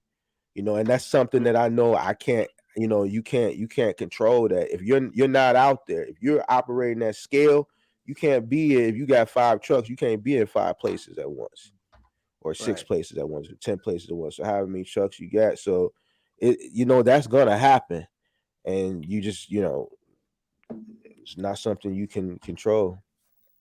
How much money do you normally make in an average week just off a tip? Because I know a lot of guys they like just for one truck. If it's just you alone, how much average you would get in just tip? When I came back out doing it, because I hadn't been out on truck in maybe 7-8 years prior to the pandemic. When I got back out in 2020 during the pandemic on a moving truck, if I did 2 moves a day, tips would range anywhere from $20 to $100 a move. So some days you could make 150, 200. Some days you make $50. It all depends on the customer. Now on the final mile side, depending on how many stops, if you get 10 stops, right, you might average 50% of those stops may average out to tips. Then the average tip is about $20. So you can average it about close to $100 a day running final mile in tips. $100 a day minimum plus. You spend your tip when you get it. Do you reinvest it back in your company, or you just keep it in your pocket? When I was first starting back in the day, when I was on my truck, when I was on the truck back in the day, when it was just me and this guy Aaron, when I was first getting started, my tips would pretty much pay him for the day. So I would average about $100 back then in tips, and back then in 2010, I was paying him $10 an hour, and that was good. So $10 an hour back in 2010 was great because minimum wage was like $6 an hour. Yeah, you see what I'm saying?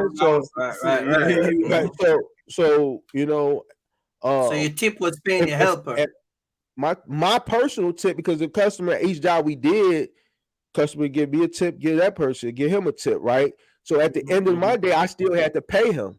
So my tip most days would just pay him, right? So 100% of the money earned, I got to keep because my tip paid my laborer. You see what I'm saying? So, yeah.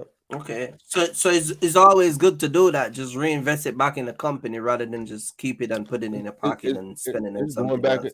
It's going back into the company anyway. If you on the truck with your helper got to get paid. So it's you either gonna give them the tip, or you gonna give them another $100. Let's say that you pulling from somewhere else. 100 is 100. So it's just I just look at it like it's the tip. So my tips would pretty much cover my labor for the day. You know what I'm saying? So if If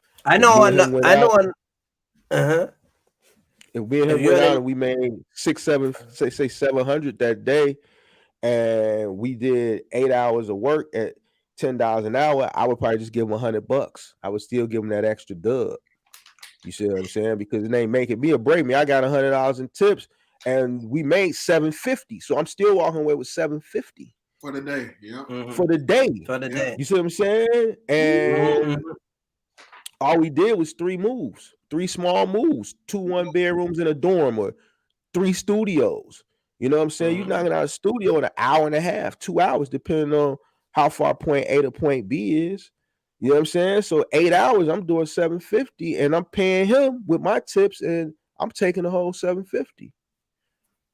How you deal with customer with animal, especially animal like dog? I'm allergic to cats. I just had to thug it out and sneeze. So cats don't affect me while I'm on the job, but once we leave the job, man, my eyes gonna get watery. They're gonna start itching, then I start sneezing profusely.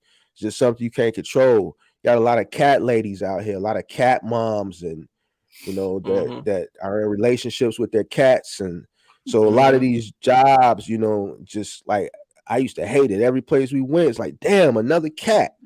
You know what I'm saying? Because I'm allergic to cats, so it's like nothing you could do now. But the dogs, man, you gotta lock that dog up. Oh, he's friendly, man. Listen, I don't care about none of that, man. You gotta lock that dog up in the bathroom. I ain't trying to hear none of that. They'll tell you that, don't worry about the dog. He's friendly. See, come here, let him get your shit. No, lock it up. Because here's the thing: not just because he bites you, but the dog is roaming, and we're carrying, and we may be carrying going backwards, and the dog may walk in your path, and you not knowing, and you fall. So. Mustard ball. for that situation too. But I ain't messing with no dogs either way. So the dog still got to get locked up. Oh, Do you man. ever go to a place and a customer like refuse to lock the dog up, or they kind of give you a fuss about it? I never because they need this their stuff their moved. delivered, yeah. And if they don't want to move their dog, then I'm gonna move my body back into that truck and go to the next job. Shoot. I'm not That's messing just around like with freight no on the dog. truck, right? That's just like freight on the truck. Once it's on your truck, you control the narrative. If something go wrong, or that you don't like about that load with the broker, you control the narrative. So there you go, guys. If you go in a house and the customer got a dog, kindly tell them to lock the dog away even if the dog is friendly. I know that Lock line. the I like dog to up. tell it the dog is friendly, you know. He ain't gonna Oh bite yeah, you. Like you a chopped beef. Yeah. Yeah, man. Skip that. That dog gotta get locked up. He ain't gonna bite you because he know you. But for me, I'm just a stranger. Hey, Mark, that dog looking at you like you a chopped beef sandwich. Man, I don't mess around. Man, we did a move during the pandemic, man. It was an apartment, a 2-bedroom apartment. I walked in the apartment. I'm like, damn, this place. Man, I get to the living room. They got a pig pen in the living room. 2 like little guinea pigs, like pet guinea pigs for their kids. So it's like, they got the hay and hold on, I got another story. They got the pigs is rolling around in their own. So I'm like, yo, y'all living like this. This is how y'all living. I did a move one time during the pandemic. This lady had was it a rabbit or something? I'm wondering. I go in, it's just hay all over the place. Hay on top of the counter, hay on the floor, hay, just hay. I didn't see the animal, but I'm trying to figure out why this hay is everywhere. So one of the guys that I was working with, one of my workers, he lifted up the couch, get ready to wrap the couch, and we lifted up. It was like these little pebbles and stuff under the couch. I'm like, what's that, like cat food or some shit? Man, this lady had a rabbit running around the goddamn house.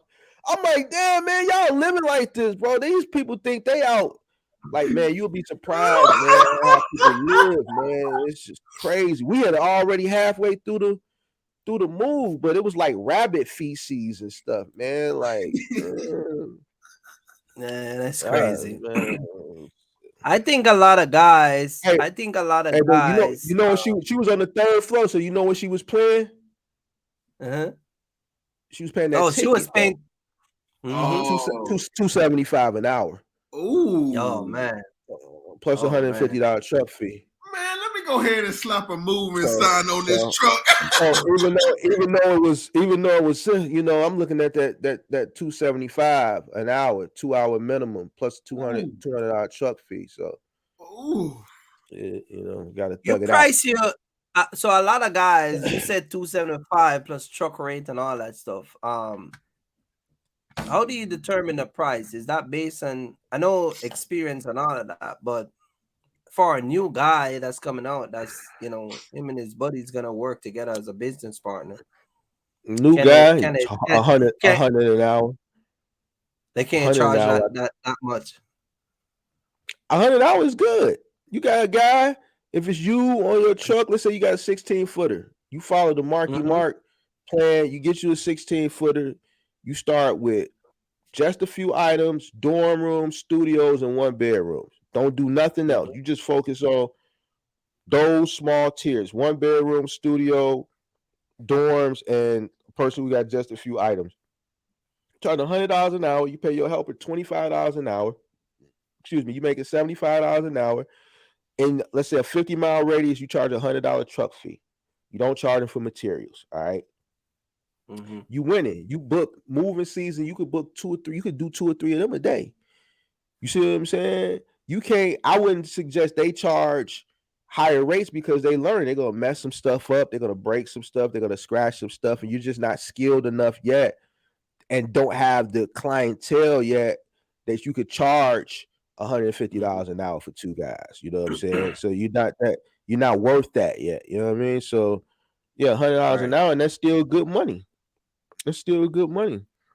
Now, 3rd floors is a premium. I used to didn't charge a premium for 3rd floors, but as time started going on, guys started complaining about third floors. They started shunning away from third floor. So I had to do something to give an incentive for them to do it. And then you just pass that along to the customer.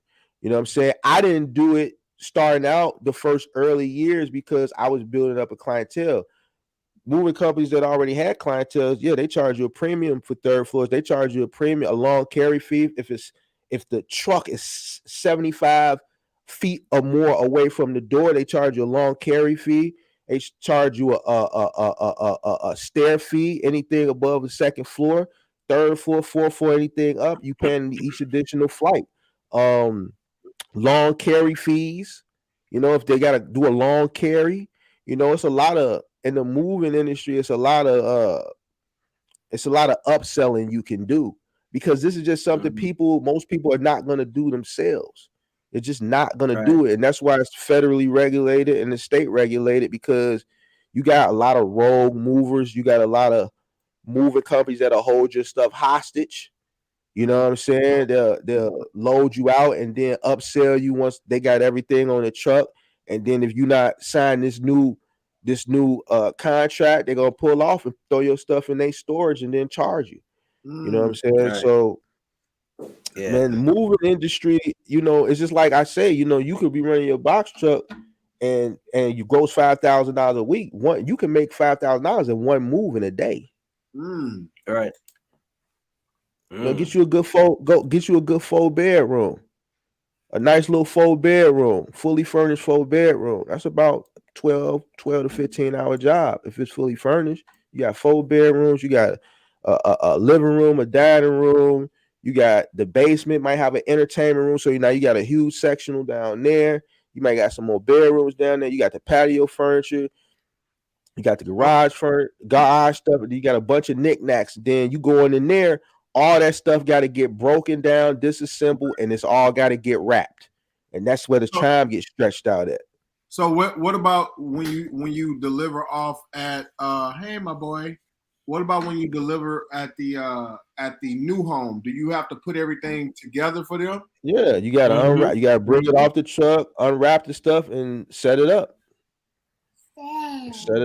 So that's how the time gets stretched out. So now you got, let's say you got that's a 4-bedroom. You may have 4 guys on that job.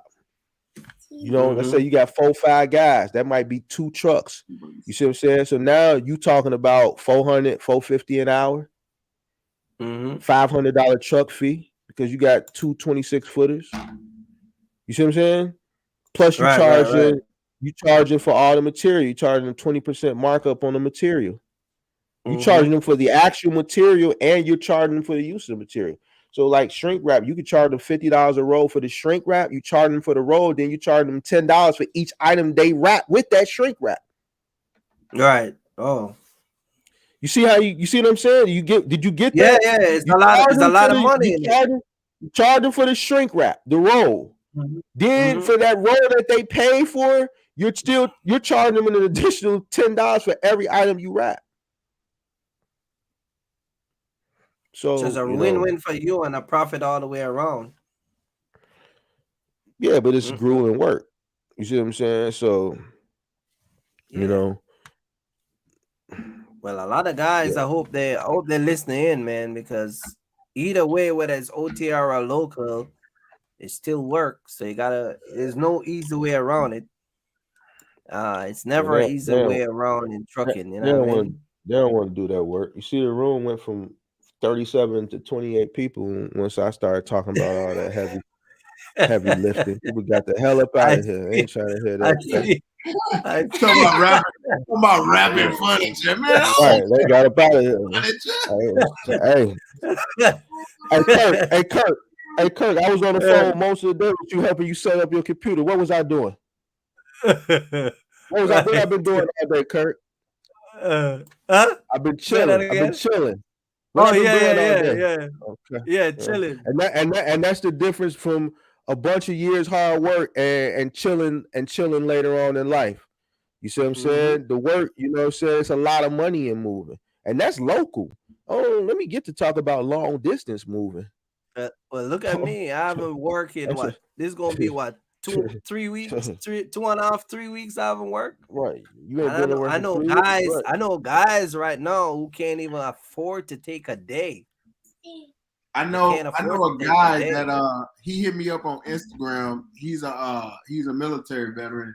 He hit me up. He was just like, man, you want to get in these military moves for the bases? And I'm just like, no. He was just like, man, let me show you how much I be getting. I say, what? I say, man, look, he said, well, what about your box? He wanted to rent out my box truck. That's how serious he was. He was like, all right, well, you don't want to work? He's like, well, how much you gonna charge for me to rent out your box truck? I'm like, what? You want to rent out my box truck? He was like, moving, come on. moving is big business. Yeah. It's big business, and you can make a lot of money. You know what I'm saying? If you're willing to work. I see he said he ran movie business down there. It didn't work down there. Way too much competition. There's competition up here, but guess what? You gotta know how to market yourself. Gotta know how to carve out a niche. The thing with moving is not enough. It's not enough. If you focus on moving during moving season, it's not enough movers. It only becomes too much competition in non-moving season. You would be surprised how many calls for the 30th, the 31st, the 1st you get when people call crying in tears. Like, I've called 20 moving companies and everybody's booked. What's going on? Because they don't understand the culture of moving. Moving is a seasonal business, right? And within that seasonal business, you got 6 months, right? You got 6 months. And within those 6 months, is like I said, if you're a renter, when does most people's leases up? The end of the month or the first of the month, usually like the last day of the month or the first day of the month. So that last day, that last week of April, that first week of May, those 2 weeks are booming. You see what I'm saying? So that's where you make your money. Your model doesn't work down here, but I'm straightforward, flat fee. Okay, see, I would never do a flat fee. I would never do a flat fee for moving. You know why? Because you get caught up in the okie doke. Sometimes you go to a job and it may seem a certain type of way because when they book it, they may say a certain type of thing, but then you have obstacles. I was on a move during the pandemic where there was no alley. It was on a narrow street, so we had to double park. I had to move the truck 19 times during that move. Now, what if I were charged a flat fee? You see what I'm saying? I had to move 19 times. Cars could get by, but if a garbage truck came, or a FedEx truck came, or another moving truck came, or a UPS truck came, I had to move the truck, and I had to go around the block, circle back, squeeze, get real close to the cars, get back out, let them, you know what I'm saying? All that. I had to move it 19 times. So by moving it 19 times, that did what? That prolonged the move. Did the clock stop? Hell no, the clock didn't stop. The customer's still paying. You see what I'm saying? Because that has nothing to do with us. So that's why I would never charge a flat fee, because you charge a flat fee, okay, it's a 1-bedroom, let's say on the second floor, they don't have much, but because of this scenario right now, it's taking too long. It's taking longer than 3 hours. Right. You see what I'm saying? So, yeah, I don't people want to run that stuff, they can run it. Huh? No, he also said in the comment section in the chat, said they don't run. He run a successful business in Houston, and that model doesn't work down here. It's way too much competition. It's competition up here.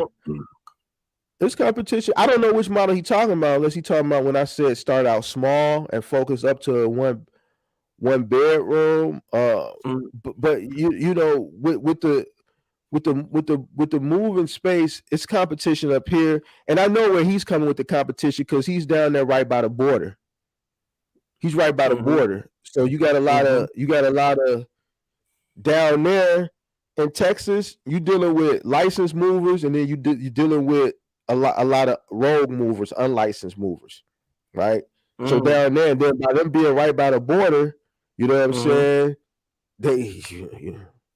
You follow where I'm going. You see what I'm saying? And they coming in, they get a hold of a truck, and they might charge $50 an hour. You Right. got three illegals coming for $50-$65 an hour. You can't compete with that. So I already know what he's talking about as far as the competition down there. He's talking about from that aspect.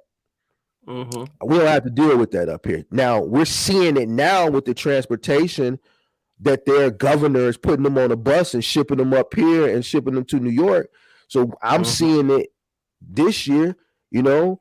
Mm-hmm. But yeah, I know what he's talking about. He's talking about with the the Yeah. illegals. I guess Running that's why he around put on the that's why he put amen. So yeah, yeah. I already know what he talking about. Yeah, so any Yeah, labor I thing, mean, like, but no, I was saying, yeah, anything to do with labor, you're always gonna find people that is gonna be doing it for a little bit cheaper. yeah, but you can't get no cheaper than them. You know what I'm saying? Shit. You can't get no cheaper Right. than them because they coming from, you think you come from nothing. They came from nothing. So anything is Mhm. something. You see what I'm saying? Exactly. Anything is Yeah, something. And yeah. they willing to do that, like that work. It ain't, I'm looking at, man, bro. I'm looking at one, bro. The man had his knees tied up. Man, this dude had to be about 5'3". He had to be about Mm-hmm. 50 years old. He had both of his knees tied up, not knee pads. He had his knees tied up. Mm-hmm. He had bands around his knee. The man walked to the end of the 26-footer. SA pushed the couch, a 3-seater sofa, to the edge of the couch. Buddy tucked down. He put the couch on his shoulder. Was squatting Mm-hmm. down with his back bent over and was running down the street with a 3-seater sofa on his shoulder. Went up the stairs, bro. I no, like, we're not doing that. I'm not doing that. I'm not training my crew to do it. This is what they're doing, and this is how Mm-hmm. they're able to get so many stops done. They kind of reckless with it too. But the point that I'm trying to make is this is how hard they're working for peanuts. Like, I can't compete with that. Right. I can't compete with that. You know what I'm saying? Yeah, So they used to be at Bob's Furniture like 4 guys leaving out in a truck. Two, you got one guy that introduced himself. he's Then the American. while he's doing the paperwork, getting the customer to give the direction, the other two Mhm. guys outside stripping on the furniture to bring it in. Yeah, the So one that's doing on the by the time he walks in and do the introduce himself and where the stuff is going, the other two guys outside already break the stuff down, ready yeah, to go. the one that do the talking. He the one that got the green card. He's the legal one. No, I'm Right. serious. That's how it works. And then the other two Yeah, guys, they yeah, doing all the work. You know what I'm saying? So that's how it's going. yeah. It's crazy, but yeah, I guess in Texas, there's a lot of immigrants in Texas too. What do you think about I'm gonna wrap it up, but what do you think about these guys who like we're saying coming out here, um what if they start doing what we're talking about and then get discouraged? Because a lot of times these jobs can be very, very, very discouraging. What will you tell them? That's coming Doing out here and they doing get this. discouraged. In what lane? Yeah, What lane we talking? like the same lane we're just talking about. Final mile? Um, yeah, get discouraged. 'Cause sometime your first week or first 2 week can be like, man, I don't think I'm gonna do this. You know what I mean? Man, Kirk, you know what? I don't even know how to answer that question. I feel like if you get out here and you watch my channel, I'm telling you what it entails. I'm telling you the earning potential, but I'm also telling you the level of work. It's not easy work. So I just feel like anybody that gets out here, let me say it like this. Anybody that gets out here and they have their youthfulness and they get discouraged from a little hard work, then I don't know what to tell them. I really don't know what to tell them because I come from hard work. Right. You know what I'm saying? I don't shy away from well, I didn't shy away from hard work when I had my youthfulness. All right. I understand now that there's a lot of opportunities out here to make money, a lot easier in the younger generation. They're not as they're not as hard working as generations that preceded them. Um, so I really don't know what to say. You know what I'm saying? Yeah. I don't know what to say in that situation. I Mm-hmm. really don't know. So Yeah. I know. Starting out, I busted my behind. You Mm-hmm. know what I'm saying? And my like I said before, like my lower back can tell the story. Mm-hmm. My right knee can tell the story, and this is years later. You know what I'm saying? Me doing that type of work early on is what gave me the motivation to even start working out in the gym. I had to start working out in the gym, um, to because my man doing all that heavy lifting at the beginning when I first started, I made a lot of mistakes lifting stuff and injured myself a lot because I just wasn't knowledgeable on even know how to when I went down to pick boxes up, Yeah. bend my knees and stuff like that. You know what I'm saying? So I know I did a lot of damage to my body early on that Yeah. I can prevent other people from doing now. You know what I'm saying? So I don't know. I don't know. I can't really answer that question. Serious Lane, people want to be in the box truck business OTR, man. What would you advise them if they get discouraged after doing maybe a month or two? Uh, I would. I mean, I'll go back to business. Like in business in general, there's going to be discouraged times. There's going to be. I mean, it was times when I started that I was discouraged. Yeah. But you know, when when your back is against the wall and you put everything on the line, you have one option, and one option is to keep going to see it through, or either fold up and say, hey, well, I just put everything on the line and I failed, and that wasn't even an option. So if somebody's discouraged, I would just say you got to dig deep. I mean, you got to tap into.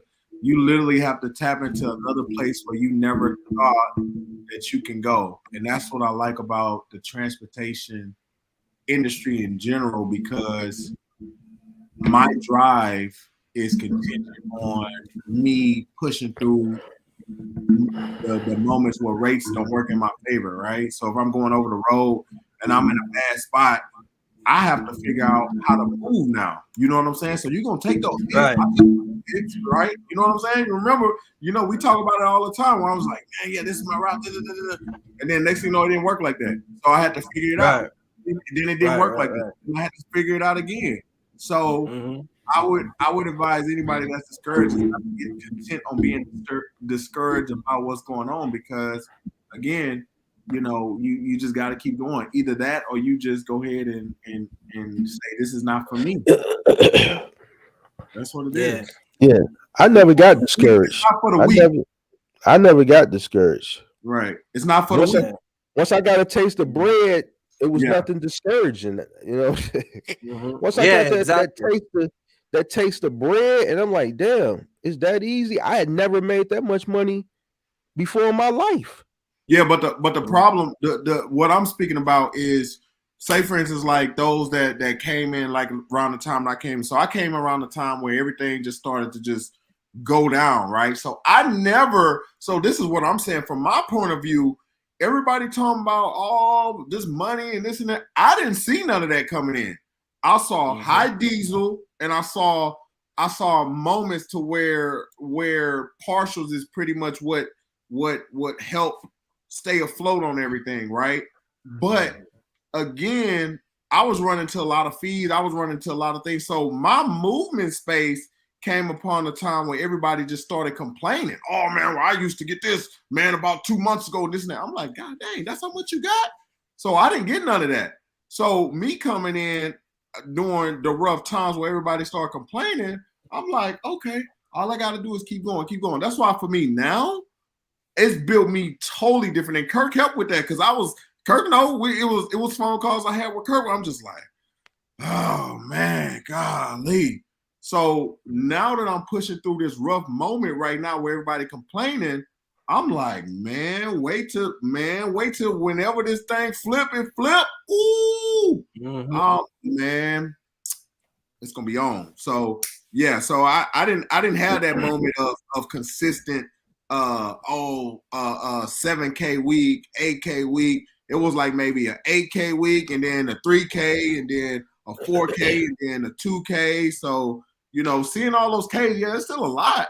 But again, it's a lot going to the company, not me. Right. Yeah, I would just tell people, man, stay true to who you are, and just if this is what you want, just kind of like keep believing in yourself and keep self-motivate yourself to keep going, because in the long run it's gonna pay off. You know what I mean? Discouragement is a part of success. I've learned that over the years. You have to be discouraged to be encouraged. You get what I'm saying? And so I would always tell people once that discouragement time come, just know that tomorrow morning you get up, there's an encouragement there waiting. You get what I'm saying? So I would not give up. Now, as far as saying if it's not for you, listen, nothing is ever going to set out to be for you that's going to make you become successful. It's always going to look like it's not for you. You get what I'm saying? Whether it's somebody around you talk to you and say, man, you drive that truck, bro, man, you crazy as hell. You get what I'm saying? Or you might have whatever it is, but just know the end of the day, because you stay true to who you are and you self-encourage yourself, 5-6 years later, you can be looking back and say, man, I'm reaping now the benefit, and the money and everything is good, and you can, relax now, and now you don't have to beat up yourself and do as much as when you first started, so everything is for you. I would not say, that's why sometimes, it's hard for me to say box trucking is not for everybody. I just think that I would rather say that the area of box truck is not for everybody. OTR might not be for you, but that doesn't mean that final mile, you can't do final mile. You get what I'm saying? It just all depends, so I would just say that, man, just stay motivated in yourself, man, and just keep going. You know what I'm saying?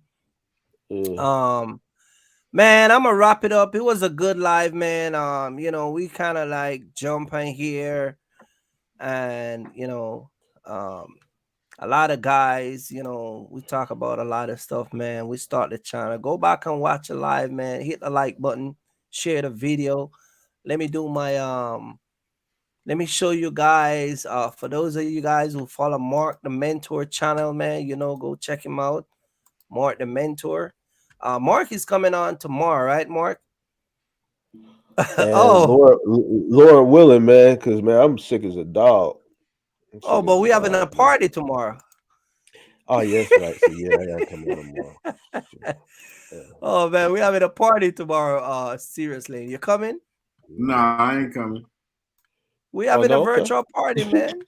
Nah, I'm gonna be in the gym. Nah, I had to cut my gym time short. You see this right here? You got to keep them things loaded. No, I'm saying tomorrow is a party at Mark the Mentor channel.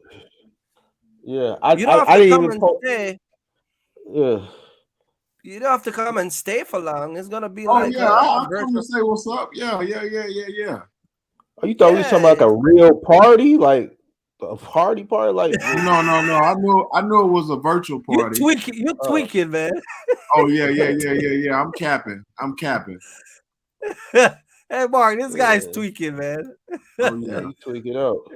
Oh yeah, man. Yeah, it's a party tomorrow, man. Stop by, I didn't man. post it yet. I'm gonna post it. Probably in the morning. I'm gonna post it in the More the morning. I mentor got channel here, man. Go subscribe to the channel, hit the like button while you're over there. Tell him your boy Kirky first send you. Hit the like button. He have a lot of content. He's on a roller coaster right now. And yeah, go subscribe to the channel. We talk about we keep the Wise Man podcast every Monday. You know what I mean? So we're gonna keep that going. Mark is on Sunday. Mark is now doing live randomly, man. He's just popping up here and there everywhere. You know what I'm saying? He say, I'm So, bored. Let me yeah. go ahead and turn on this live. man, I've been sick, so I've been in the house all week. So I'm just you're right, bored. Bored. Bored. You just turn it off. Yeah. Kirk, can you please explain how you make money with actual rate? How do I make money with actual rate? I'm not sure what the question is. Actual rate. He said, "How can you make money now with the rates being what they with these being these rates? The actual rate. Well, I mean, let me phrase it. He's basically saying, Kirk, explain how you make money now with the rates the way they are, the current rates. Okay, Easy. He's not in the box truck. All right. Hold on a minute. We're gonna do this real fast because my thing is a little bit different than the way you guys do it. So a lot of the times, let me see if I can. I'm on a new computer. I'm not gonna be able to get it, but let's see if I can. I can't get it because I got it set up on my system. But let me explain it. I strictly focus on partial. And so, like I said all the time, if my cost per mile to run my semi is $1.35, right? I don't argue with brokers to get $2.50 a mile. What I do, I divide my truck into pieces and then focus on the smaller partials. So if I'm going to Texas from Pennsylvania, if that load is paying $3,500, I take the 35. Then if I get a next load going down to Texas again, maybe let's say I'm going to Dallas, I take one going to 35. It may be 6 pallet, 12 pallet. You get what I'm saying? 3,500, 9,000 pound, 12,000 pound. Then I'll get a next load paying 2,800. So I'm stacking on my cost per mile, and then it will cost me from here to from Pennsylvania to Dallas. It will cost me about $1,500 in gas. Get what I'm saying? So if I can put 3 separate parcel on my truck, 35, 28, and let's say next one pay 1,800, right? Then I would put all those loads on my truck, and then I'll take out my gas, my hotel, whatever overhead costs I have, and then I walk away with a profit for just that one trip going down. Now, keep in mind, that's just going down. Now, if I'm coming back to Pennsylvania, I just recycle, just kind of just do the same thing coming back up. You get what I'm saying? But yeah, the rates does not really affect me in terms of the way the market is right now, because like Seriouslanes and I talk about all the time, I primarily focus on partial. So I'm always going to be running my truck at a better rate than a lot of you guys, or taking one pick, one drop. You get what I'm saying? And for people who take one pick, one drop, all you got to do is just kind of like focus on your cost per mile and how much it is. See, the problem is sometimes is because a lot of people don't know their cost per mile. The rate is an issue. You get what I'm saying? So just focus on your cost per mile. I've done load when I was doing my box truck. I've done load where I pick up $4,000 in my box truck, one pick, one drop, that only goes 700 miles. You get what I'm saying? I used to do a lot of Atlanta, back and forth to Atlanta, so it all depends on how you run the truck. I don't have a rate issue. A lot of guys do. So I would just tell people like just the rate in this market doesn't really affect me. You know what I'm saying? So yeah, hope that answer your question. And also, I'm using cards. My credit card that I used to buy gas, I get money back. I stay at a hotel where I get points, so I get free hotel. If I go to town, I have enterprise, so I rent cars and I get days where I get free car for a day or free car for 2 days. You get what I'm saying? So I use a lot of those stuff. I purchased a new equipment right now that I'm trying to set up. And I Mark, you wouldn't believe what happened to me, Mark. What happened? I could have used my American Express points and purchased some of that thing I buy. No. I could have used some of my American Express points and buy some of that equipment that I buy. So I still got the points. I can use it for something else. But I'm just saying, like, those are the things that offset the rate that but yeah, Serious Lane, this is his channel. He got Mark the Mentor, Serious Lane. He got a Dodge. He got one of them. What is this again? Moped? Mopac? It's the Hellcat you talk about. I wonder if you be talking about him all the time. You talk about the Hellcat. He got a Hellcat right here. He be talking about you, I think. The moped, Put some respect on moped. He has it on brick because he has the guy out now looking for the Reaper guy. Been looking for it for months, man. This guy haven't paid for this for months. Yeah. Mark, these guys live in Dallas. They live in a big house. You know where this guy live? He live in an area called McKinley. There you go. Putting on he got like a 5-bedroom. Mark, listen. This guy live in a 5-bedroom house with a 3-car garage. And if you know Texas, Google McKinley, Texas, and see the area. Just go to Google. I got a bunch of cousins. I got a bunch of cousins from Chicago that moved down there, and they lived in McKinney. And one of my cousins that moved out, he just bought a house in Anna, Texas. And you talking about those houses are cheap. That's what I'm saying. They big and cheap. Yeah. And they like to come on the internet. They like to come see. Look at this Serious website thing. Look at the top of it. See how this guy's standing up like they got money and all. This guy been hiding this car for the last 8 months from the repo. Hey, I'm just doing what Mark told me to do. It's all about presentation. It's all about presentation. Oh man. Seriously, been ditching the Reaper guy for last goddamn. Yeah.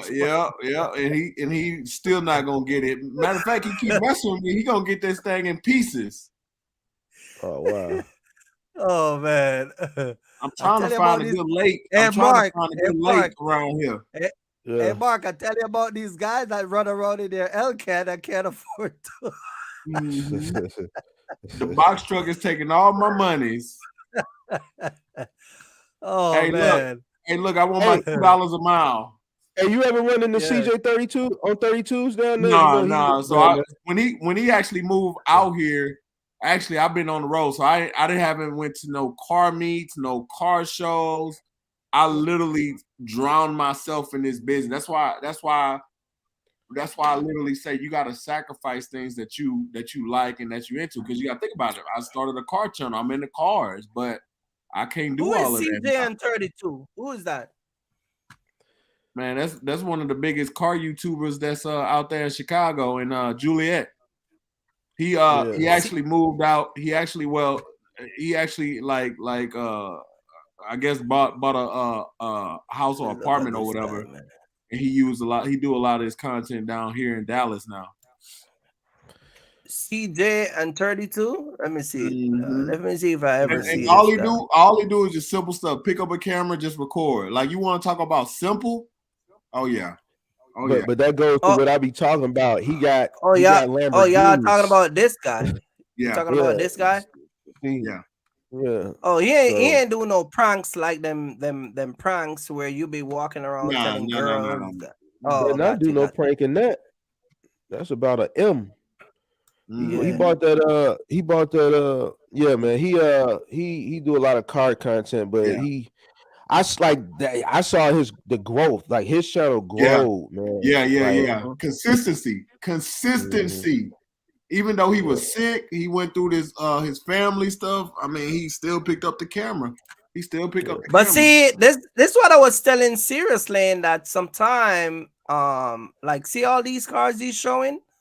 These cars Mhm. are these Tennessee cars, like them down south, Atlanta, Georgia. You see all that stuff? Like So guys like this stuff. so we consider, okay, so to y'all we'll consider him a Chicagoan because he's right outside of Chicago, about Right, 30 minutes outside of Chicago, but he's from Joliet. right. All right. It's not a suburb, it's like a town about 30 minutes outside of Chicago, and they just country. So it's a country town. They not like us. You see what I'm saying? We a little bit more, City boy. we city. So like before he really made the money, he the type of guy that'll buy some Jordans, but he wouldn't buy the retros. He'll buy like some retros that Mike never wore, and with some funny shirt that we've never heard of. Like they country out there. But now that he got the bread, he's more, he looks like he's from from the city. let me not take nothing, because he was always, I don't know him personally, but I would bump into him because he would be out here a lot. He's one of them guys. He one of them guys. He's plugged. Right. You know what I'm saying? They plugged out there, you know what I'm saying? But they're still country. They're like country. Hey, seriously, hear this guy with another word again, man. What word What is is plug, man? Plug? Plug. You He don't know what connected. plug mean?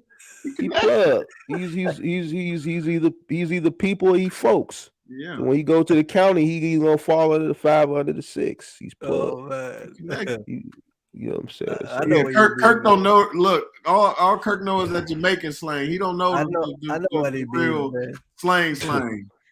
Oh yeah, he don't know anything. But we got our own slang here. Yeah. So, we got our own slang. Shout out to Mark and Seriouslanes, man. Go check their channel out, man. We got Mark coming on tomorrow. We're gonna throw a little quick party. Here's the channel. Shout out to Seriouslanes, man. Why so serious? Rah! Hey, read this comment that Ibrahim put. He says this business is where is it at? You got it up there. You got it on the screen. You already got it. This is the only business that someone can make 4 to 5K a week and still struggle. Oh my god. This business got a lot of expense that people don't consider. Ah, boy. I agree, but then I disagree. Yeah, exactly. It's business that people make more money and struggle. Man, you want to know what the margins are in the restaurant business? Ooh, man, that's brutal. You know what I'm saying? You got restaurants that's making tens of thousands of dollars in a week and struggling. But you know what I'm saying? But he said that a lot of expense that people are not putting into consideration. Yeah, and I'm agreeing with him, but those expenses are their fault. That's like when we talked about the people buying a brand new truck. But listen, but making $4,000 to $5,000 in a box truck every week is good money based on your radius and your cost per mile. This is about your average. It's good money gross, but if you're not. I'm saying if you gross $5,000 a week, that's $20,000 a month. And if you're running a truck within a certain radius, right? By the time you take out the expense, you should be coming around about $9,000. You get what I'm saying? So your profit, you should be. That's about a little under 50% though, Kurt. No, I'm saying that's that. I don't know. That's what I'm saying. If they're running Okay. based on their cost per mile. You making 20 grand, you said, and they should Mhm. walk away. You figure 10 grand will be 50%. So another, you said 9 No, they're grand. 9 grand a month. You said net? No, they expense. They should be spending out about 9 grand.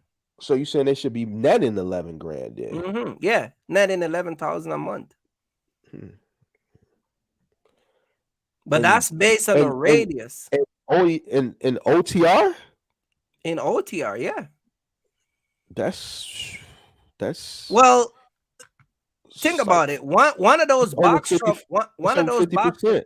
One of those box truck, yeah, because the gas price is up. One of those box truck takes about $350. When I came out here, box truck was $180 to fill it up before the pandemic. So you're telling me, so the price of the truck, the price of the gas is what really eating away a lot of their profit out here. Gas is profit. Yep. But you get what I'm saying? But what about their trucks and their insurance too. So you're saying a person that can gross 20 grand in that space that you're talking about, middle mile, over the road, running partials, they're grossing 20 No, that's grand. not partial though. That's just one pick, one drop. Okay, they're grossing 20 grand, one pick, one drop. You're telling me they should net over 50%? Yeah, because if they're walking away with, remember, it based on the radius they're running. Just like when I gave James the cost per mile and I gave him a radius, if they're staying within that radius, if I'm running from Atlanta back and forth between Atlanta and Jersey, or between Atlanta, just like, let's use like Ray, who do Chicago to Dallas, and he makes like about 80 for a week. But he's doing partial. You get what I'm saying? He's doing it. I never asked him. He's just grossing 84. But if he takes out all his expense, you get what I'm saying? Even if he's walking away with 5 a week, that's 20 a month. But that's partial. But if he's doing 4 to 5, this is one pick, one drop money. You know what I'm saying? If he's doing partial now, he should be doing averaging between 28 and maybe 32 if he's really running it. You making over 50% Serious You know Lanes? what I'm saying? No. Serious Lane ain't making that. I'm trying to figure out. I'm not negating what you said, but I get what Kirk is saying, but he's talking. I think what Kirk is coming from consistency. If you're running partials, consistency, and everything's been working for you. So he said one pick, one drop. He said not partial. This is one pick, one drop. Oh yeah, no. Hell no. This is one pick, one drop. No. So if he's running, if he's running and stay within a certain radius. No. Can you give me an example of that? Because I don't see it. No, I don't see it either. Yeah, well, if he's like I said, if I'm running between Atlanta and Jersey, you get what I'm saying? And I'm up and down. How much it costs you to fill gas? How much it costs you in the ENA to fill up the gas?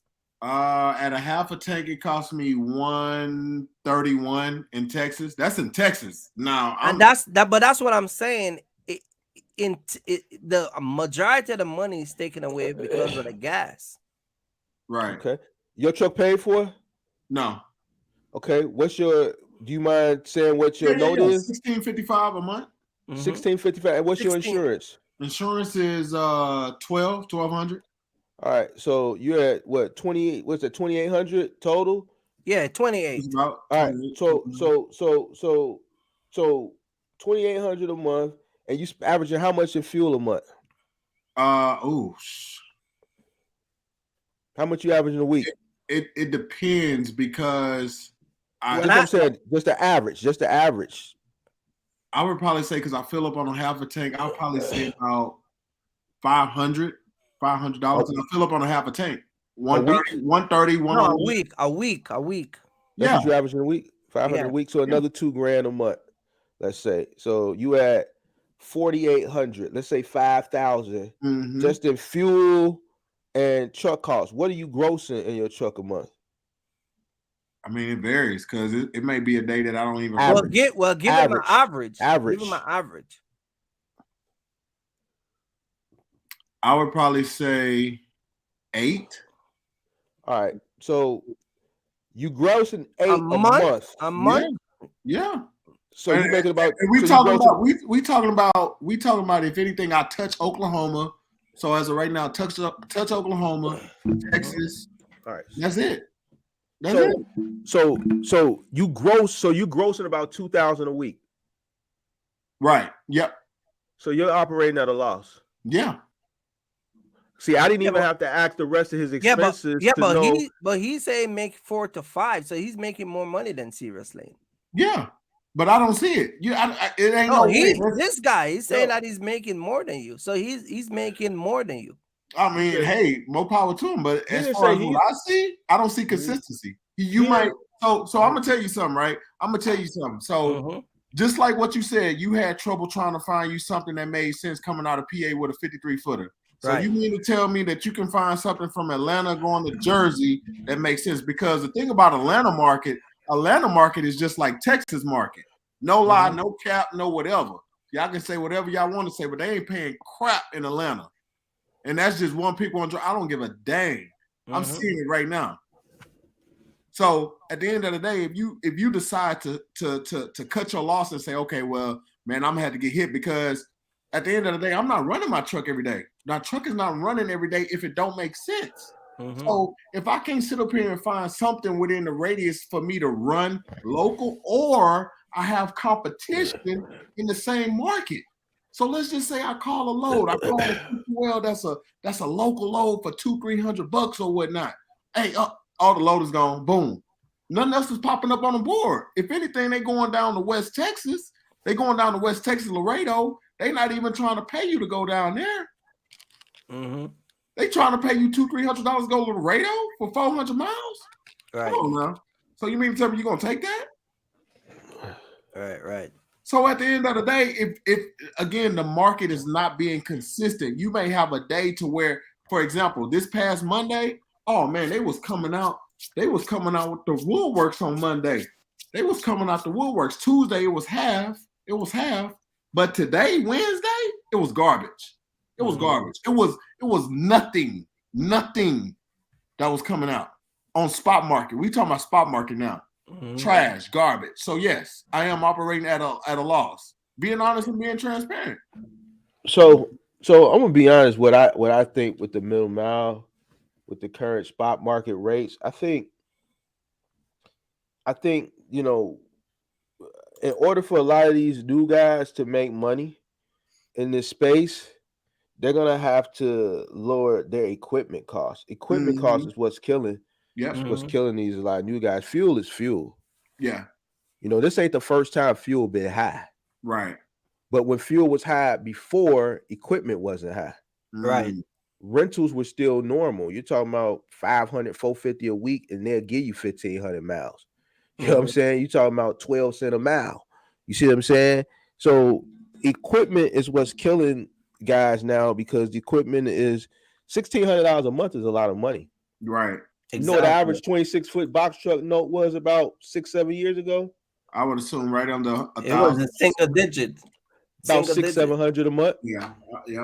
So it's funny that y'all talking about that, because I literally last night around maybe midnight, I was looking at my contract. I was looking at my actual purchase agreement contract, and I was going over the agreement. I'm just like, I'm about to get out of this, because this don't make sense to me. Because it's not one of those things where why did you sign it? It's one of those things where you reevaluate your business, right? Just like what you said, you reevaluate your business and see where you can cut costs at. So ultimately, at the end of the day, what makes sense is for me to get out of that truck, or to either refinance or either figure out some type of way, especially when you put over X amount down as well. Because at the end of the day, a lot of these banks are making money off of the commercial loan based on the interest. So you may say, oh, well, I got 3 years of a truck payment of, for example, $1,500, right? 3 years, $1,500. I already gave y'all $20,000. The truck is worth 60, 70 when I bought it. Not me, by any means, not me. I'm just giving an example. But if you even look at 15 times 36, you looking right, not including the money that you put down, you're looking at somewhere between $60,000, $65,000. That's where they making money from you at. Mm-hmm. Yeah, I wouldn't refinance if I were you. I would No, I'm looking to get out of it. I'm actually looking to get out of it. Oh, you just gonna get out of it? Yeah, because I have equity in it. I already put my money down on it, so I have equity in that. Yeah, just pay it off. Huh? Just pay it off. Nah. He said he want to get out of it. I want to get out of it. We going. What do you mean get out of it? I want to get a semi. I want to get a semi that sell like Kirky Fresh. Well, shit. You know how much you gonna pay for that right now with the current interest rates? Same, 18, 19. Yeah, the interest rate is high. But he said it was just giving an example. But if you look at the how can I say this? If you look at the space of a 53-footer, right, Mark? So I know this is around where Kirk is already at. But if you look at it, the 26 opposed to the 53, I can add more cargo to that and sell space even more, if that makes sense. So one thing that I can say in looking at the transportation, right? Box trucks are forever, in brokers' eyes, are going to be treated as the redheaded stepchild. Now, what I mean by that is they water down the rates even more frivolous to box trucks. Okay, so they split up the box. They split up and you can actually look at the Raycon. If you get a Raycon from TQL, it's gonna have 53-footer. It's gonna have 53-footer for 8 pallets, and that's what you're getting that in your box truck. So they already watered that rate down. They already watered it down. It was originally supposed to be for a 53-footer, but the broker said, you know what? Hey, we can take more off the top and put it in a box truck. It's less than 10,000 pounds. They good. They golden. But people don't think like that. So right then and there, it's letting me know that, okay, let me think about this on a full spectrum. You already know if you go on the load board and you put 53-foot load, and then if you know how to do partials or when I know how to move, you can navigate between maybe 4 or 5 loads on one truck, one trailer itself. Does that you see where I'm getting at, Mark? Mm. So I'm not looking at it on a point of oh man, I'm gonna be in the same situation. I'm looking at it on the point of scaling up on getting more space so I can go ahead and move a little bit more relevant. And then not only that, one of the things that I talk about was the Atlanta, Texas, right? And a lot of people are stuck on the one pick, one drop, full truckload or whatever. Again, partials is about stacking and moving. If you stack and move, then you're not worrying about that one pick, one drop. But when you have 26 foot of space, you are already capped. You're capped. Think about it. Right. And then you talk about, like Kirk said, Flock Freight, no 53-foot load, no 53-footers. No box truck. Yeah. Oh, yeah. No box truck. I'm sorry. No box truck. Yeah, so no box truck. Y'all trying to put me in a box in general between the freight that I can actually put on my truck. Mm-hmm. You get what I'm saying? So now that range of what you can actually pick up goes a little bit more smaller. It just keeps on going smaller. So basically what I'm saying is when it comes to box truck, if you want to be technically honest, when it comes to spot market and you go on a load board, they just push the goalpost even further for box trucks. Long story short. And if y'all not looking at that and y'all don't realize that, then y'all got an issue, because all I'm saying is you have to be able to know when to navigate, when to be able to pivot, right? And if you're not looking at your numbers and saying, man, this is not making sense, and I get it, but don't nobody know when the market is going to flip, just like what we've been talking about earlier. We don't know when that market is going to flip. So what you want me to do? Man, I'm going to keep on taking this loss. I'm going to keep on taking this loss. Nah, I'll be a fool. I'll be a fool to keep on taking these consistent losses because it's not consistent. But I'm not going to complain. Guess what I'm going to do? I'm going to figure out the next motor. I don't have Kirk out here trying to help me move boxes. He's in the semi, so you know. Yeah. Yeah. This guy think I'm a rich guy, man. Hey, man. He told you he went to Barbados and in Rome, Italy. I'm still licking my wounds, looking for a vacation. Hey, man. Anyway, man, I'm gonna wrap it up, man. I'm gonna wrap it up.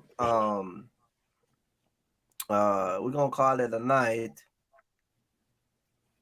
Mark is here. I got Mark channel up here. Check his channel out. Mark start telling the people about working, man, and the people leave, man. They left. Hey. Anyway, Mark, any final thoughts before we get off? Man, I'm just hoping I feel a little better tomorrow, man. My 1 year YouTube anniversary is Saturday, the 22nd. So I'm gonna do a little party tomorrow. A little virtual party. Maybe tell a few stories. On 420. Okay. Tomorrow 420. Well, I don't smoke weed, so but I guess 420. Oh, man. I guess we're gonna see how that turned out there tomorrow. So hey, wait. What time you start the party? Regular time, 9 o'clock? 8 o'clock, yeah. At 9 o'clock your time, 8 o'clock. Yeah. So I'll probably have a shot. Maybe tell a few stories. Do like go down memory lane of this past year. Answer some questions and I'm too wild. I'm too wild, man. Let me calm down. It's sleepy time. Drop the link, man. I might pass through. Drop the link. Send me email me the link. Yeah, I might pass through. Yeah, you know what I mean. Seriously, you got anything? You got anything you want to drop before we get out of here? Because all I can tell people is if they watching this and they stayed on this that long, man, keep y'all heads up and and don't be concrete to what's going on right now, but do realize that it's survival of the fittest. Watch some serious. Yeah, man. Yep. Stay focused, man. We here. Back again with the next live, man. And Mark, Kirk, and Seriouslanes. Just stay focused, man, and don't give up. We're gonna be here as usual every Monday, and Mark gonna be here tomorrow. Sunday we do the live. Seriouslanes is dropping video now. I don't know when he's gonna go live, but we're working on that. But yeah, thank you. You gotta go live. You gotta go live, man. I can give you the first. I can give you how to go live. Just sit in the live and read the comment section.